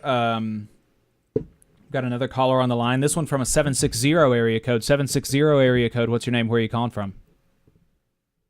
Hello, Daniel Knox, local 2525 Escondido. How are you guys doing today? Doing good, Daniel. Thanks for calling in. What's on your mind? I just want to, let everybody know iron sharpens iron. If we all come together, we can just improve the society. And that's all I want to leave it at. Yep, absolutely. I agree with that. Thank you so much for your call, Daniel. We got another caller on the line. If you want to get where they are, you can call 844-899-TVLR, 844-899-8857. And if you listen to this after we're live, you can also leave us a voicemail, and we might respond to it on the next program. Again, that phone number, 844-899-TVLR. This caller from a 256 area code. 256 area code. What's your name? Where are you calling from? This is Dwayne that told you about the Alabama solution, and it called you, as press secretary before Adam Jacob. Yeah, Dwayne from Alabama. Appreciate you calling in. What's on your mind? You're sure welcome. I've been listening to the whole show like I always do. I wanted to tell you first that Ed Oliver that you were mentioning earlier in telling about, what he did. He was one of the two legislators in Alabama that sponsored that push to get the veterans from having any voice. I just wanted to tell you that. And the other one was Jones from Clark County. And in a Republican-based voice vote type thing with some Republican women after it seems like it was because of him doing this, but he came in third in a vote that normally he might not have, y'all. So it did make a difference. And then I was going to talk, yeah, that's really interesting, isn't it? And also there were quite a few people, I'd say over 150, 170 people at the protest type thing, peaceful protest with speakers in Montgomery. And the governor went out of her way. I mean, she even attended the legislature versus the Senate ball game where she told them she wanted her way to be what happened. And that's what happened pretty quickly. Even though some people were kind of afraid they wouldn't get votes and opted out, she still got her way. But what I was going to talk about was your last caller. And Adam, you were kind of talking about the difference between the labor members and the labor union itself. You know what I'm talking about? That you were just kind of, you were breaking it down. Okay. What I've looked at here, and you're probably going to know what I'm talking about, and I think everyone should look at what I'm about to say. It's the decision by the Supreme Court of Citizens United versus Federal Election Commission, where entities got to be treated according to the Supreme Court decision as if they were individuals with free speech. Got me? Now, this allowed what's happening right now to occur where we've got super billionaires, super PACs, nonprofits that you don't have to tell who you are, and LCCs to give money. This allowed Musk this time to give $1 billion, y'all. It's a direct result of of this decision that did it. Now, what I'm wanting to say is this needs to, some way or the other, National Labor Relations Board, anything that might be able to do it, to go before the Supreme Court again. Because the average person, an average voter, an average citizen, and even average labor member versus labor union as a whole are being disenfranchised. Have you got me? Yeah. We are not a collective and we can't sue. You get what I'm saying? Something needs to be done by somebody that gets this looked at again, because Kay Ivey got $6 million for her last gubernatorial campaign, y'all, from a nonprofit that we never got to know the names of the persons. And listen, from the next day after she received that last $6 million in increments of $1,500,000 apiece, that contract for the over $1 billion prison now went to that same address. Have you got me there? Wow. And it keeps growing in money. And Senator Albritton has now made it where there is a $500 million bond money to go to build the prison in Atmore. Do you realize how much our taxes, our children's taxes, our grandchildren's taxes will be affected by this $500 million bond for a prison that will not hold one single extra person? And the last thing that I wanted to say is still fighting should be going on about Senate Bill 261 that passed. You know what I'm talking about, Adam and Jacob, right? Which one is 261? That is the one where the state of Alabama will take any business's money that they ever receive from the state as any type of incentive away from them if they choose to accept having a union without a vote. If they just decide with it, just by talking, just by saying, okay, we see the good possibilities of this and we would like to have the union. We're not going to put up a fight. Their right to decide themselves was taken, and monies that was already given to them can be retroactively taken away because they would choose on their own volition to have a union at their business. Yeah. Now, nothing seems more against free speech, against a company deciding itself, against almost like a Alabama state kind of blackmail there, y'all. Right. I agree. But anyway, those Dwayne, appreciate the call. Those are the things that Hey, keep up the good work. Thanks a lot, y'all. Yeah, appreciate it. Yeah, that last piece of legislation he's talking about, it was last year. It was Senate Bill 231, and it is really bizarre to think that the state of Alabama would go in and dictate to a company how it could behave, right? Because it's supposed to be pro-business. But in this case, a company can lose their tax incentives. They can be taken away if they voluntarily recognize a union. I work at a workplace where we were voluntarily recognized. I mean, it's a small nonprofit, didn't receive tax incentives or anything like that. And the idea behind that was, if I recall from Senator Arthur Orr, his shtick on it was that card check or voluntary recognition was coercive. Yeah, that the unions were strong arming people, and the company must force this to go to a private secret ballot election, which is just baffling. And it's. He actually may have been, that's what came to my mind too, but he actually may have been talking about, saying correctly, Senate Bill 261, which prohibited the government from entering into certain contracts with companies that boycott businesses because the business engages in certain sectors or does not meet certain environmental or corporate governance. This sounds like an ESG thing, like if this passed into law, looks like, so that may have been what he was talking about. Well, there's two bad ones. Yeah, no, I wasn't even. And so this was one that was like, you can't do ESG if you get environmental social governance thing. That was the big acronym before the DEI. Before that, before that NPC chip got plugged into, Republican voters to make them care about DEI, it was the ESG. That was one of the previous models. Right. So, yeah. Well, so there you go. Thanks, Dwayne. Appreciate the call. Yeah, absolutely. We're gonna go ahead and we've got one more caller on the line. We'll go ahead and take this one. I think I know who this is. This is also from a 256 area code. 256 area code. What's your name? Where are you calling from? Hey, Jacob. This is Joe. Hey, Joe from Decatur. Yeah, what's on your mind? Well, I appreciate the way you held you on with old Joe Brock there.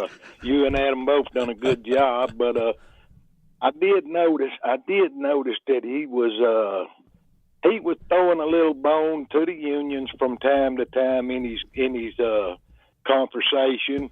Mm-hmm. And of course, I mean, it really was pretty remarkable. Just to remind people, this anti-union consulting guy said people in the public sector should join unions. People in the building trades should join unions. It's probably preferable that you get a job that is currently unionized than one that is not currently unionized. There's only one situation in which he does not recommend you unionize, and that is if your shop is currently not union, and that is, he would say, only because he has that position only because of the facts of the matter and not because it is in that situation in which he rakes in literally millions of dollars. That's not why he has that position. It's because that position is just the one area in our society where it's bad to be a union. Everywhere else, it's actually pretty great, according to this guy. There's this one area where he happens to get millions of dollars to have this opinion, and he doesn't like it. Real quick, before you continue, Joe, it just dawned on me, this might be the richest guy I've talked to in some time. I don't talk to many rich folks, and this may be the richest fella I've talked to in quite a while, and that just dawned on me. That's interesting. Yeah, I was gonna say something. I thought about introducing him as the first millionaire we've ever had on the program, but I think Marianne Williamson is also a millionaire, so I couldn't do that. Yes, we've had Marianne Williamson on. So okay, Joe, sorry we interrupted you. well, really quick. He knows he can't get a foothold in on public sector unions because they already established and they ain't going nowhere. But the throwing the bone is simply if there wasn't no private sector people trying to organize, he wouldn't have a job. Period. He just wouldn't. So that's why he's throwing the bone towards the union. But hey, I want to mention a couple things, and I will be brief. Month ago had Chris Townsend on. Mm-hmm.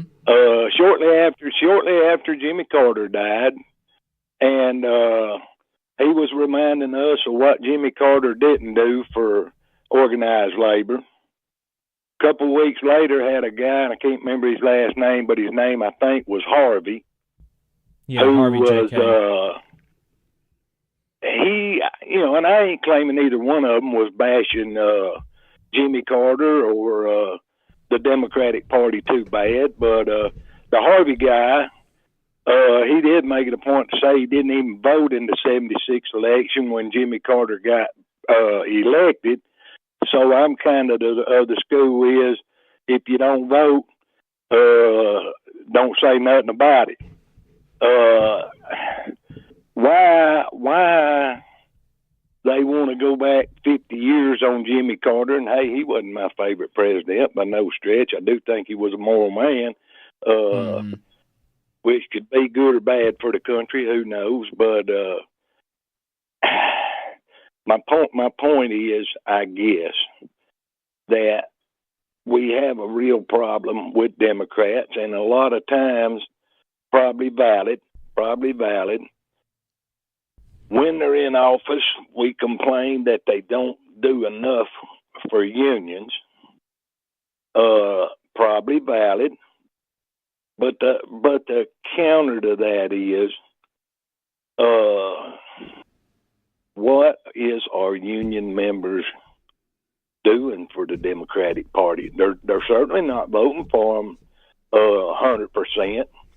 And I respect them if they got a reason not to, and if it's those moral issues, okay, But we got to find somebody to support, and I got to make a point. I am a yeller dog, Jacob. I am.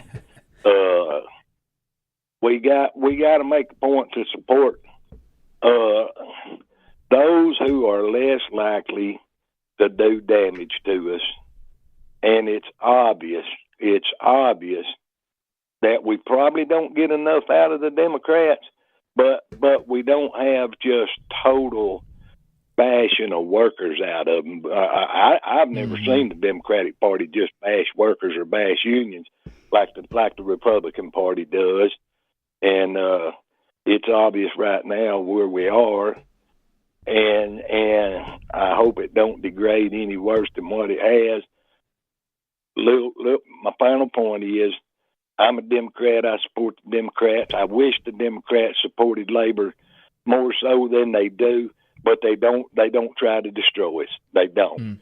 So I'll take my chances with them versus a Republican any day of the week. Now, what we got to do is we got a midterm election coming up. We got to find some candidates to run, and we got to support them. And we got to get out and work for them if possible. You got Ears Tuberville, who's mulling over a run at the governor of Alabama. I don't know where he could do more. I don't know where he could do more damage in the Senate or as the governor, but we sure don't want that joker in neither one of them positions, and we need to get him out. Hey, I appreciate your time. Appreciate it, really Joe. Good show today, man. Bye-bye. Thanks. Yeah, appreciate it. And I think that there's something to that, and I think that, there's an importance to like making sure, like we don't want to be, at least I don't want to be like totally partisan in that I am not able to recognize problems in a party that I am more likely to vote for. And so I want to particularly on this program, I want to make sure that I'm kind of doing the work to like talk to, speak to those issues and name them. But I think that, but there's a real trap there, which is to, especially because, if you're somebody like on the left and you attack Democrats, especially online, like that gets you a lot of views. And so there's a real trap there to like that can mislead your audience actually and make them think that, that because all you ever hear from somebody is, oh, I hate the Democrats, that must mean the Republicans are better. Or maybe even the Republicans are good, and so you want to make sure that you don't fall into that trap like so many have online. And so, you know, the reason that we wanted to have a couple of people on to talk about Jimmy Carter was just around his death, and there were so many kind of glowing testimonials about his life and everything that we wanted to kind of put a corrective out there, you know, in the face of all of that. But you know, I mean, I don't imagine we're going to be talking about Jimmy Carter for a long time now, so it was relevant for then, and you know, I think there's some good context there talking about what Jimmy Carter did and how he was kind of the first neoliberal, and so but yeah, the point is well taken, and it's a good one. I appreciate it, Joe. We do have another caller on the line. We'll go ahead and take this one, and then we'll wrap up. This one from a 503 area code. 503 caller, what is your name and where are you calling from? Hey, this is Alex, and I am calling from Oregon. Alex from Oregon, what's on your mind?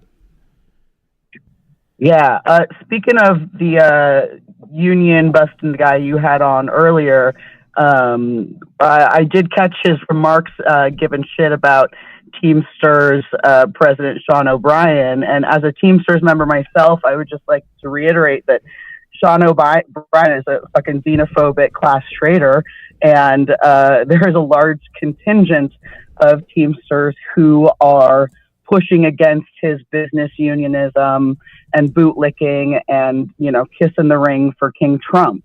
So Teamsters mobilize, y'all. Check us out.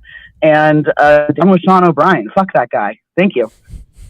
And what really quickly before you go, just because you disagree with the leader, that doesn't mean that you should that you think that unions are bad. Is that right?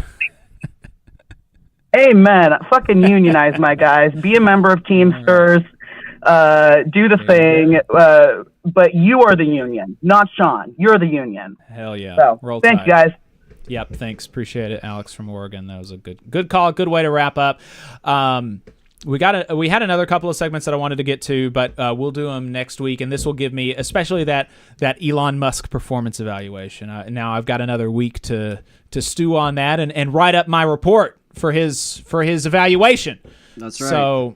So he better be looking into the Douglas factors and seeing if he can defend himself. We'll see. Yeah, real quick before we let y'all go, I do want to plug that Labor Notes has a couple national calls going on. So March 11th, they have What to Do When Your Union Breaks Your Heart. So, Lordy, given some of the conversation today, that might be relevant for some people. They also have Race and Labor starting on March 15th. It's going to be a 3-part workshop. I highly recommend you attend that workshop if you've never done it before. It's a great training. On March 17th, Labor Notes has a national call, Federal Workers Organizing. So if you are a federal worker and you want to get plugged in, this is a good opportunity. The very next night, on March 18th, they have a K-12 educators workshop, Organizing to Protect Immigrant Rights and Public Education. And finally, towards the end of the month, March 31st, Stewards Workshop, Investigating Grievances. For those of you who are more local in nature, I want to plug that I'll be leading a legislative advocacy workshop tomorrow here in Huntsville. That's an Alabama Arise event in partnership with the North Alabama Area Labor Council. Our Labor Council is partnering with the local Historical Society to host a screening of Norma Rae, the great classic film, in honor of Women's History Month this March. So that will be on March 23rd, I believe. Check out the Labor Council online, and you can find all that good stuff. And let's see, we stay tuned on more actions coming from the Labor Council. We got a lot more on the way. And Arise has its legislative day on March 20th. The Alabama AFL-CIO has its Roadkill Barbecue on March 19th. So if you want to go down to Montgomery, 19th and the 20th, we'd love to see you there. All right. That's it for the show today, folks. Appreciate everybody tuning in. TVLR.fm/contact to leave us a note, 844-899-TVLR to leave us a voicemail. We'll see you next week.